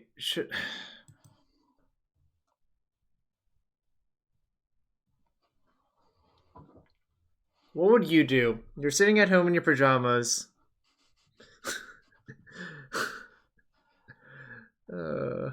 I don't know, man. This is so complicated. I personally think that I would go for it in this spot. So you just want to go right now? Yeah, I think you just lose to except losing to an Oko. All right. Because Because if they hit it anyway, even if we don't go for it, assuming between Yeah, it's not getting better, really. assuming Right? assuming the brainstorm draw step flashback brainstorm, all they have to even if they find the Oko, if they find another land, they can go to 21 anyway. So Oko is just bad news, period. Yeah, But exactly. this cuts them off of all their wastelands, all the stifles, Yep. and just makes them have it on the spot. This is probably right. I think I was agonizing for basically no reason because like there's basically twice as many Wasteland Stifle effects as there are Okos, right? Yeah. They're thinking hard on this Ponder.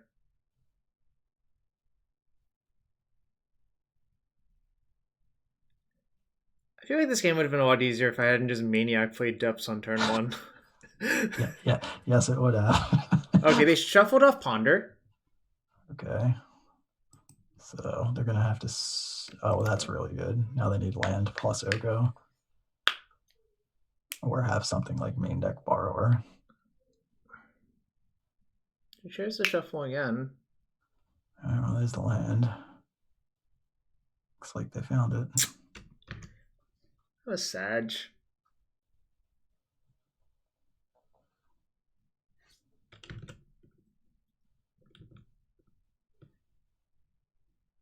They should bolt my elk, right? Yep.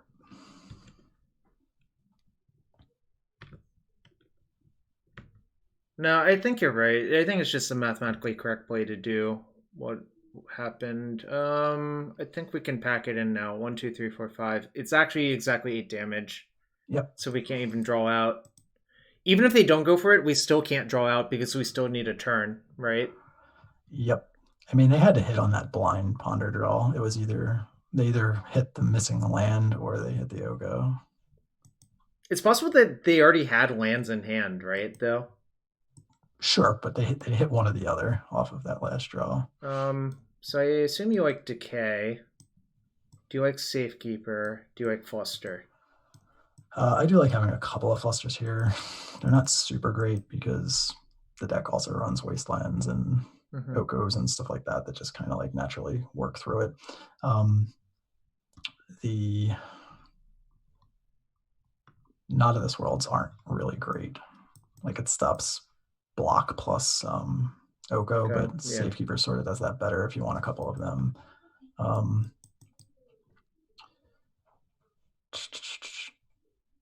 I don't think this matchup is really about going that fast either, right? Yeah, the acceleration is usually a trim here, so I think that's fair. The only other thing to really consider is if you like any of the graveyard hate. Depending on what you see, you can shut off the Euro engine and the Dreadhorde engine if you want to do Leyline, but that's kind of like high variance line. I generally don't love doing that in this type of deck because I think it's pretty awful. Like, I don't know how to put it. Draw steps matter, and I think just having... how do I put it? I think you can do better. I think you can have more reliable plans that work better is what I'm actually saying, I guess. Yep. Oh, and we got a sub from Jov Drago. Thank you. All right, Tom. This is for some of the marbles this game. I'm going to give you some really good advice before the start of this next game that's going to help you immensely. If your opening hand, whatever one you decide to keep, has a Dark Depths, I would not lead on it.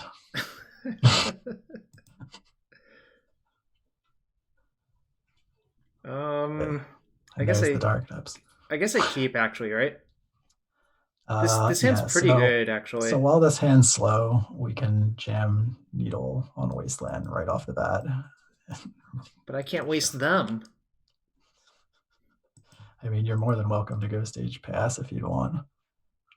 No. I don't think these lists usually have Karakas, So any Urborg speeds us up, any Spirit Guide or Petal speeds us up, and then any green source after the fact is the rotation to go through a flyer. So I think this is fine. That's like the worst draw in the deck, actually. It's kind of funny. Yes. Ideally, we would have hit a colored land there so we could try and force some action with I played the Stifle. wrong land, actually. I was supposed to play Depths because what if I draw Urborg? Yes, that's accurate. Oh my god! Deck, come on! Why am I shit? Oh my god. Play it out. That's shameful. Actually, well, when I played the stage, I just knew it was wrong. Actually play the Depths. Yeah. It bluffs the combo off Spirit Guide. That's shameful that that mistake is so costly, I think, actually. Alright, well, I can stage their Trop at least, I guess, right? No, I can't. God damn it. We kind of have to bluff this, though. I don't think it was... We can't just let them tap out for go on turn 3. That's true.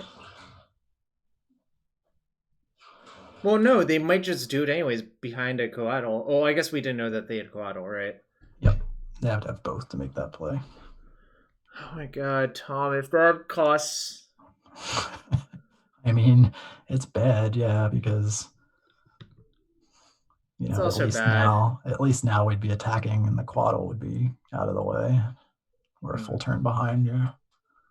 Tom, I thought you said that they don't play Karakas. They generally don't. I don't think I've ever seen Karakas out of this deck. Alright. Well, we're bogging them 100%.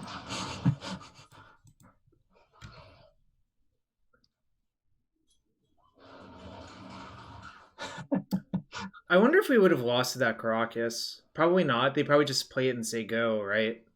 Yeah. So we wouldn't have lost to it, but it obviously is...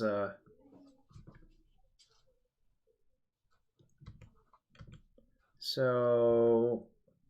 I think this actually still works. I think I should play Urborg this turn. Yep. I agree. And I can copy one of their blue sources for the Stifle. I agree.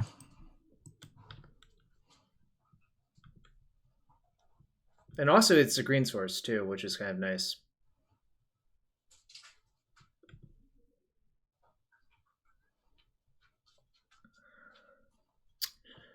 I had to Dimma Dunna do it to myself.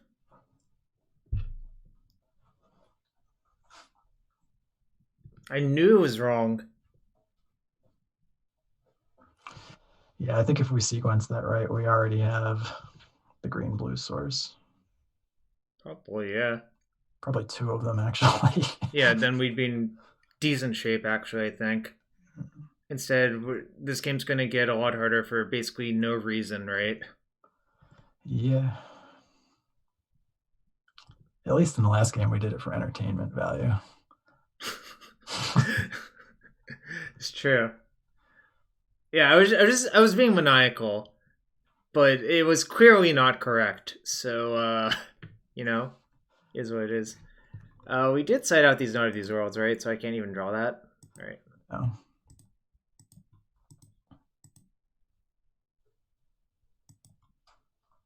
Should have named Tarn with Needle. Probably not.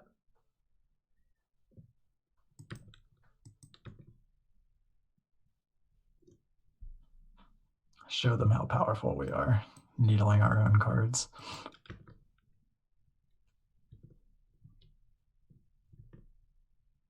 Do you think I wait another turn to establish another blue-green source?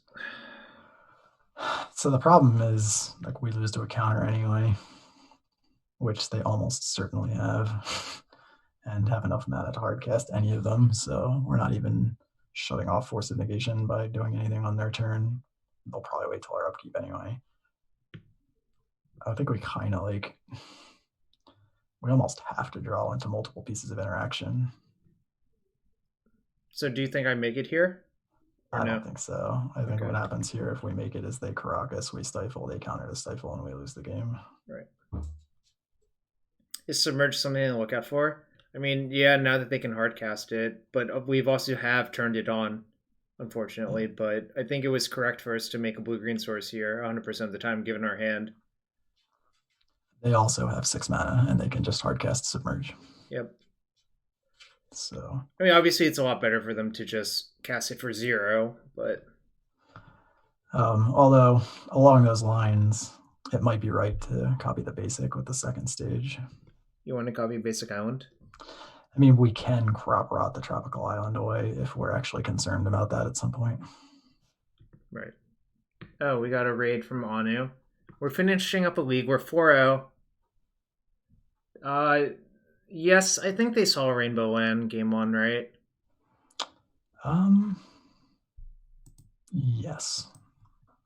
So you want to copy Island and not Trop, right? Yeah, I think so. I'm down for that too. We're going to use the Stifle first off one of these lands anyway.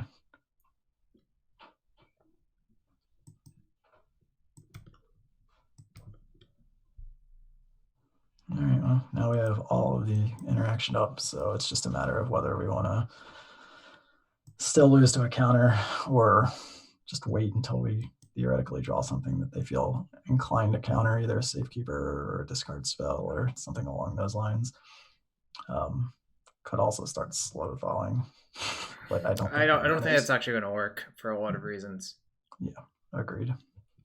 Slow thaw versus Arcanist is generally not a winning position. They might have just sided in Submerge anyways, because like people sort of default to that. Yeah, I mean, the way they're playing their turns almost kind of signals it too. They're never tapping below 6.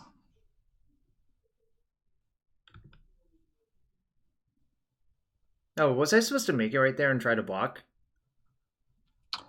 I don't think so. All right. I just don't think this is going to work. So I'm almost inclined to draw cards. As bad as that seems. All right, well.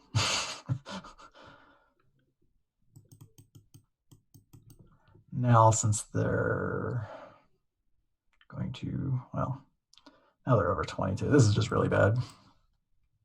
I'm not sure we have a path out of this.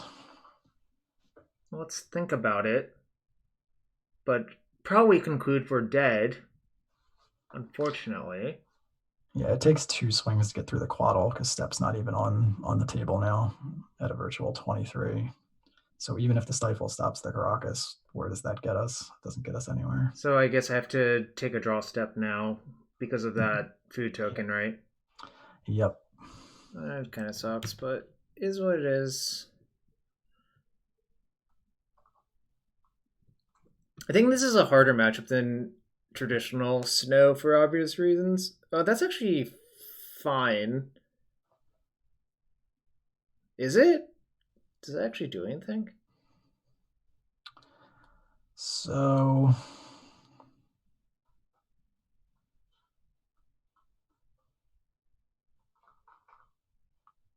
my instinct was Decay Oko, but I'm thinking it through and I'm not sure that's actually correct.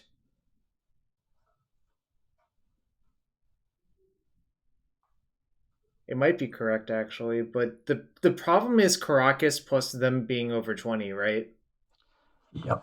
So we can beat individual things. It's just the totality of their board's an issue. So if we decay Oko, we're kind of still stuck behind Karakas plus counter. If we decay the Dreadhorde, we shut off the flow, but Oko is just going to take over the game. One weird option is to decay our own Needle and then try to open up a scenario where we can Wasteland the Karakas and then double stage through their Wasteland. Sounds nearly impossible, but like I said, their board is rough, so getting through all of this stuff is kind of awkward. Plus, if we let the Oko live, they're actually going to have a reasonable amount of pressure on us, since they can hit us from. They can do at least 7 next turn if they choose to.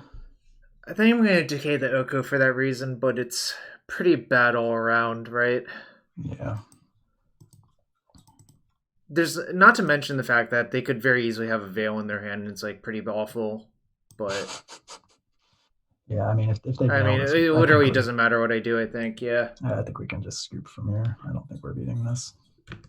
Look, maybe we have an outside shot for the 5-0 if a rock falls on their house. Like, Looney Tune style. You know what I mean? A Got giant it. anvil comes from the sky that says Acme on it. You're angling for the disconnect 5-0. I got you. I am. Shivan meteor their house. Exact. See, Bone gets it. It's not that I actually want this to happen. I'm saying it could happen. Or maybe, just maybe, the opponent is stream sniping you and heard that and felt so sorry for us that they decide to concede scoop. Yeah, exactly. You can't rule out crazy shenanigans. I'm of the opinion that with the way we've played the last 3 games, we had a loss coming to us. Yeah, that's because we got away with a game in round 4 too. We did. And this game was definitely winnable if I played the correct land. I mean, I'm not sure I would have actually won, but it was definitely like there's a possibility, is what we're saying, right? Yep, we would have been in much better shape. We don't know when they drew the Karakas or if they had counter magic to back it up. All right, I'm throwing caution to the wind. For what it's worth, a certain former world champ tapped out once when I had Stage Depths in play because it was a Taiga. I'm not going to name who this was,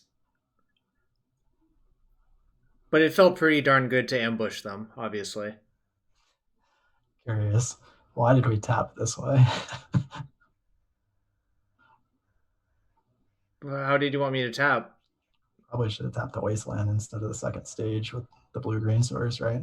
The blue-green source was tapped from Abrupt Decay. Oh, that's right. Okay. My bad. It was not Nassif. I'm not outing the person unless I get some subs and follows. Jarvis just flat out putting a price on the information. What counter do you think is going to hit this? Force of Negation Hardcast.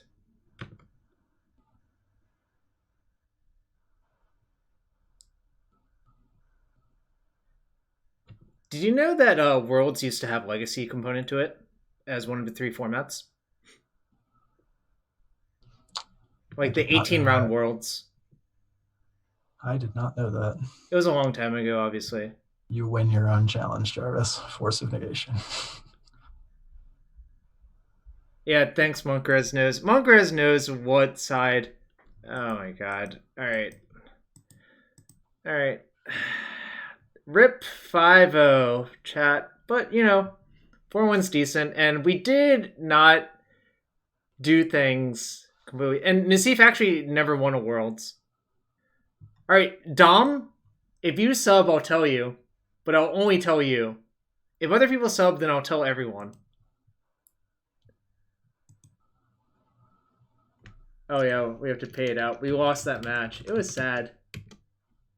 Nassif did play Legacy. Nassif has a Legacy GP win. What do you want?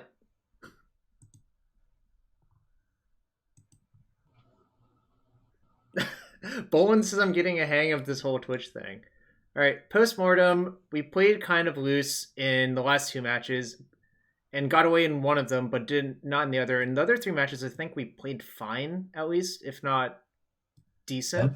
Yeah, I think we started off well. I think we were taking it seriously, mulling well, taking good lines, not making meme beginnings. You know what? I have enough to enter 5 showcases this weekend now with that 4-1. And it's nice. Exactly 5 because I have 200. Mike Noble brings up a good point.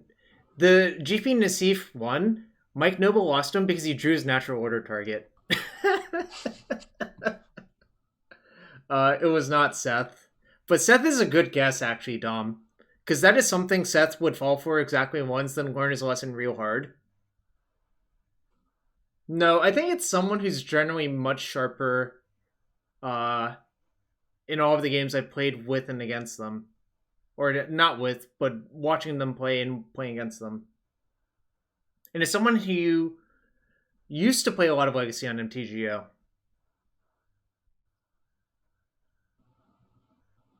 Look, those subs could tell you the answer, you all.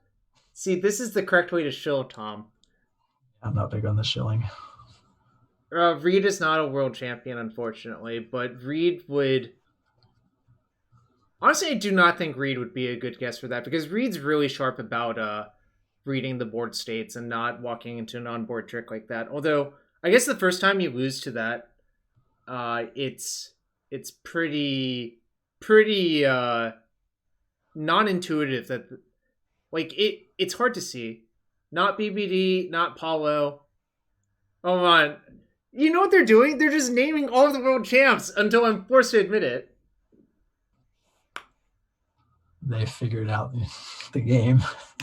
Yeah, they did. Shit. All right, come on, subs and follows. It is. In paper, yeah, it's a lot harder to make that mistake in paper because it's literally still a Thespian stage with like a little piece of paper on top of it, right? Fernando did resub yesterday. All right, Tom, since you're the guest, how many chests should I open for you? For me, all. Okay, that's not a valid answer. there was no clarification or qualifier on that question. It was how many. Wait, Jacob, you subbed, buddy? Thank you, Jacob. All right, and you've gifted a sub to Calvindell. All right. We've gotten a few subs. All right, I'm gonna go down to. All right, you want a number that's not all. Yeah. I'll say open 19 chests. Wow, why did you pick that number? All right, just for you, Tom, I'll open 19 chests, and for the chat as well. All right, and we have to do it one at a time, of course, right? I mean, I don't think you can do it any other way. It's either one at a time or open all, right? All right, this is one. And this one's easy to remember because Tom has picked a number that goes down to 77 if you open that number. And his username is Negator77. If you do enjoy bug depths content or depths content, you can check out his YouTube. He has a bunch of pretty good tutorials. Oh, Jacob, how did the prelim go? I'm kind of curious. This is a storage land that Esper Dragons used to play. Boland. Do you remember that? Nice. Also, 19 is a really good amount where you might accidentally misclick open all. So I'm playing to my outs. So my buddy Jacob was playing Rogue in the prelim, and he beat a moat with Court of Cunning in a post-board game. That's kind of sweet, actually. Yeah, Haven of the Spirit Dragon was better because it could also regrow Ugin the Spirit Dragon. Ooh, that's a lot of play points. Okay, Tom, were you playing Magic when this card came out? Yes. Do you remember that people went ballistic for this card when it came out? That I do not remember, no. This card and Kagamaru first to suffer were the chase rares from that, and Pithing Needle, obviously. Pithing Needle was in the set too.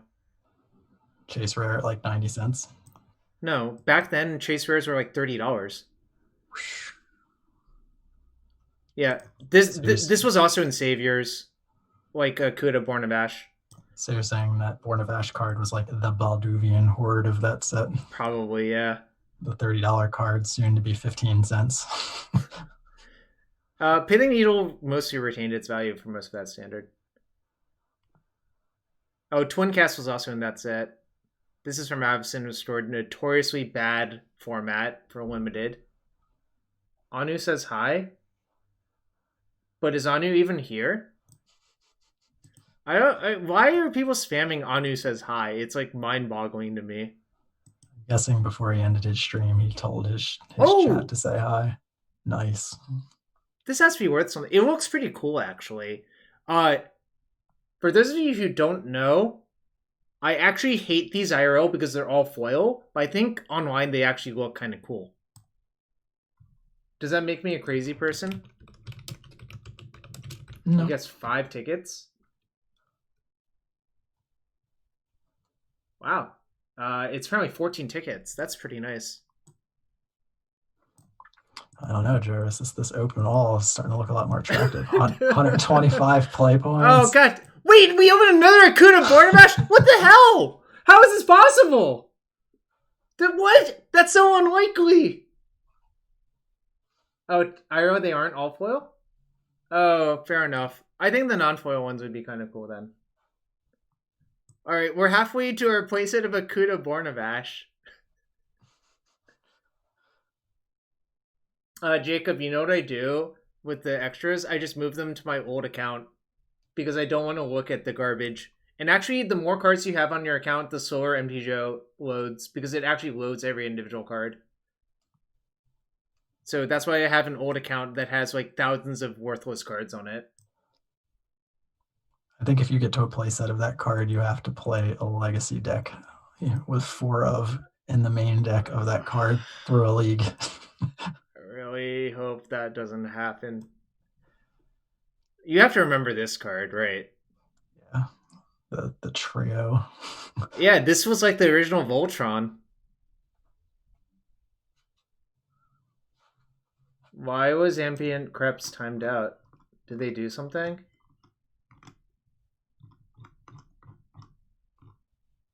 Oh, you simped them as a child? That's nice. We're really going down memory lane here. I'm getting a lot of play points. Did you know that this is a common now? Times have changed. Times have changed. Can you actually believe it's... I know it's a common because I've seen pauper decks that have this card in it. I mean, it's a really bad card. What are you talking about? It's really good with Carrion Feeder, which is also a common. I haven't been attacked with any Mortician's Beetles anytime recently. Who picks what goes in the chest? They clearly pick them based on knowing that I have something to say. Very possible. Yeah, it's a common Iconic Masters, I believe.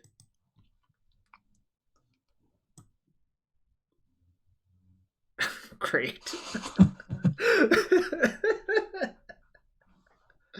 Elvish Archdruid, when it came out, I think was like kind of a unique card because like before that, most of the lords either, I don't know, this is like basically the best Priest of Titania ever, except Priest of Titania is actually symmetrical. It actually does account for your opponent's elves, if you knew that. I go to Lovestruck Beast for all of my Carrion Feeder rules interactions. Kelvindo got it. It was Javier that I ambushed with that Thyli on MTGO. He got him real good exactly once, and then I lost to him every time I played him IRL. So, I wish I could trade that win for all of the wins in PTs. You know.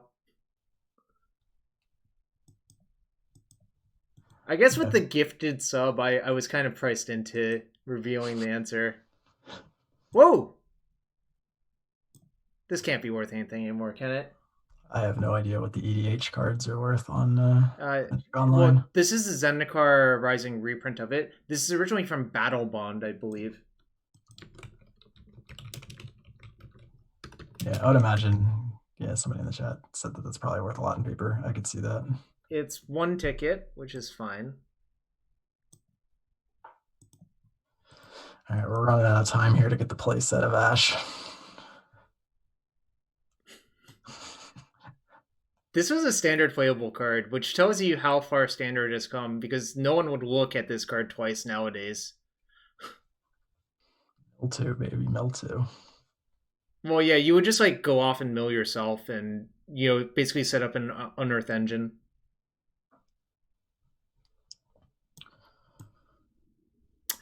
Ari killed me with this card plus instant speed clone and a sealed deck GP on camera, and I was really salty about it.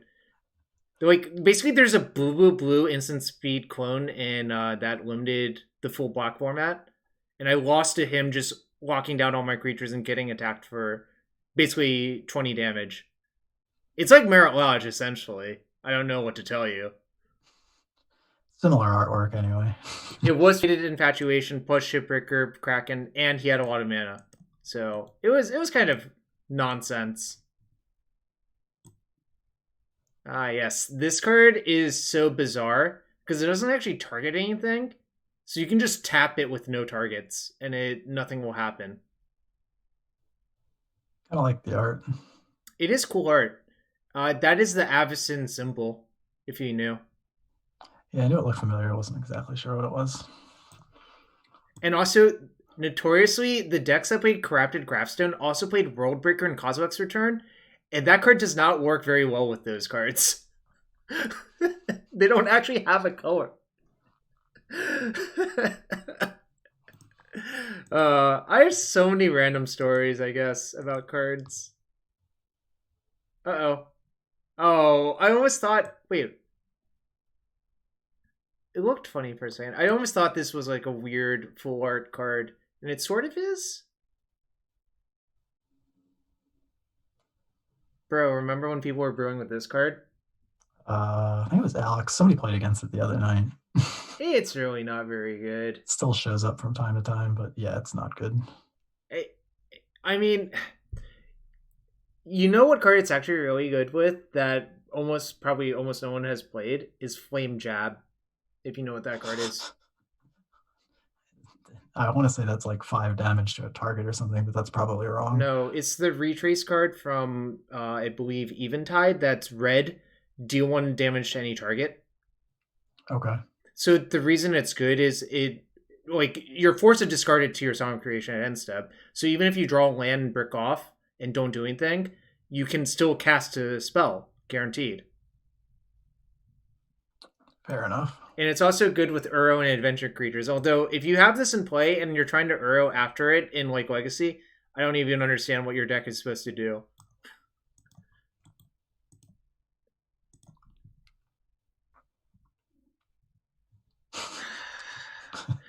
Okay, let me tell you a story about this card.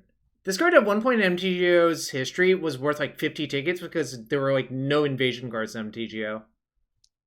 Like Orm's Chant was like 90 and Pernicious Deed was like 100 plus.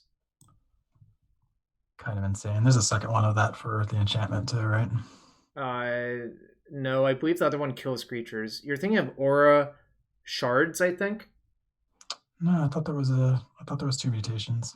Yeah, it's Death Mutation. It kills creatures. Hmm. And there's Aether Mutation, which unsummons a creature. Mario, it was Oh, there is one? Oh, it's Aura Mutation. I'm wrong. Mario, it was Javier. I tricked him exactly once, and then I lost him in every Pro Tour that we've played, so really he has all of the chips.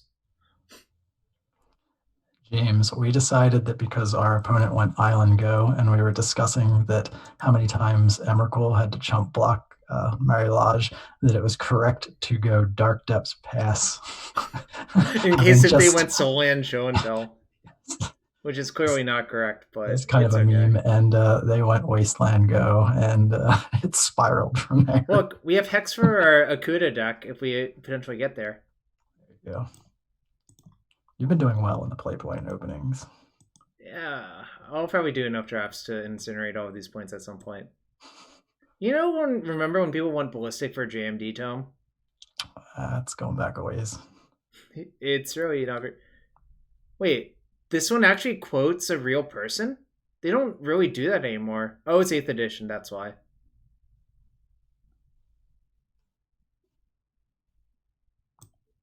Arcane Encyclopedia, it's strictly better. Yeah, that's... Except you can play JMD Tome in old school is what I've been told. Alright. This card was infuriatingly good in Modern Horizons Limited because if you ever hit someone, they were actually dead to a swarm of 3/1s. That makes sense. It's just obnoxious. It's not as good as Fallen Shinobi, but I mean, this is really good. There are a lot of randomly annoying ninjas in that format, and you hate ninjas because fuck Ornithopter. Yep. All right, we're almost there. Oh, we just got eliminated. We need to get double Ash in the last one. It's Akuda Born of Ash, because if you just say Ash, we could open like Ashling the Extinguisher or Ashling the Pilgrim. We're eliminated anyway. They don't let you open doubles. I want a refund. I didn't open a full set, and I heard that Eli opened a full set earlier, so I'm jealous. Well, you don't know how that works then. What you have to do is complain for an extended period of time about how unlucky you were to lose your matches and that you only got one chest and then open it and get the set. That's how it works. If you don't do the complaining in advance of opening the chests, then you don't get the prize. This explains so much about my MTGO career. It explains why I've opened very few chests. Or Yeah, opened very few full sets. open all. And I do like the look of your screen now with the 200 QPs, the 5 trophies, and the 77 chests, and the 2,000 plus play points. That's a very With the 4 Zendikar nice, Rising draft boosters. I don't know. You're gonna draft with one set and then open one. No, if you go 2-1, you get 2 boosters back. So if I get 2-1 a bunch of times, I can eventually use all my boosters. There is that. Fair enough. How long is that format active for? I think until January 20th or some. It's a really long time. It's up until the Legacy League resets as well. Essentially, they're on the same timeline. If that makes sense. That's like the end of January. Yeah, it's like the 27th or the 28th or something like that. I believe that's when Kaldheim comes out, which is supposed to be Viking and Norse themed. And the one after that is Strixhaven, which is supposed to be their ripoff of Hogwarts / Harry Potter. Interesting. So in advance of the North set, are you going to do a financial buyout attempt and try and buy as many copies of Into the North as possible? I knew you were going to ask that. To speculate on snow cards coming out? I don't think that's a very good bet because I think people are sick of snow cards. Just saying. There's a few that people are sick of. Not of this worlds are dirt cheap. Nobody's running them. Do you know there was a Grand Prix where people were literally asking vendors for Not of This World and no one had them because why would they bring an uncommon from Rise of the Eldrazi? Goblin Wacky says, let's go 1 in red, destroy all snow ferments. That sounds like something they'll never print. Awfully a very specific request. I can't imagine why he would want a card like that. Well, you know what? I want them to reprint 1 white, destroy all goblins. See, the joke is that already exists. Is it like Trividar's Crusade or whatever? Oh, you were so close to saying it correctly. It's Tividar's. Because Tividar Thorn is in Time Spiral. Alright, first off, this card is obviously older. And honestly, if you look at this art, it's not great, frankly. I think this is not great. I believe that person right there is Tividar. But look at... Doesn't he just look like a Darth? Yeah, it's the mask, right? Yeah, the black and red is pretty similar. It's got a Lord of the Rings feel from the Fellowship with the blanking on the dead knights that went around chasing the wraiths. I think it's got that feel too. What were they called? I used to know. They're like the ring wraiths or something like that. Funnily enough, my MGO username is Tolkien related, but I actually don't love Tolkien. I think he's pretty overrated. Ring wraiths, that's correct. Also, you're the nerd for knowing that. Got him. He's just looking to make friends. Don't pick on the guy. No, you got to unfollow? I don't think you're gonna unfollow. Oh, Nazgul? Oh, there we go. James bringing the real knowledge. Oh, actually, Nazgul sounds more correct. Boland, who's that? Should I know who that is? Sounds familiar. It's kind of funny. It reminds me of the person who offered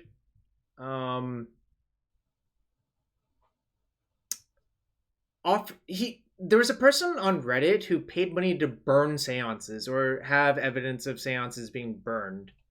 Do you remember this, Tom? No. Were you on Reddit then? I try to never be on Reddit. It was like early 2016 / late 2015. And this person also said, okay, I will give some amount of Bitcoin if people play Seance at Pro Tour Oath of the Gatewatch. And Tommy immediately messaged the person. It's like, yeah, I'll do it. Then the person rescinded their offer overnight. It was actually Pro Tour Oath of the Gatewatch Creamsicle. I remember this because Tommy was really excited about getting paid out in Bitcoin to brew a fun deck because he loves brewing decks.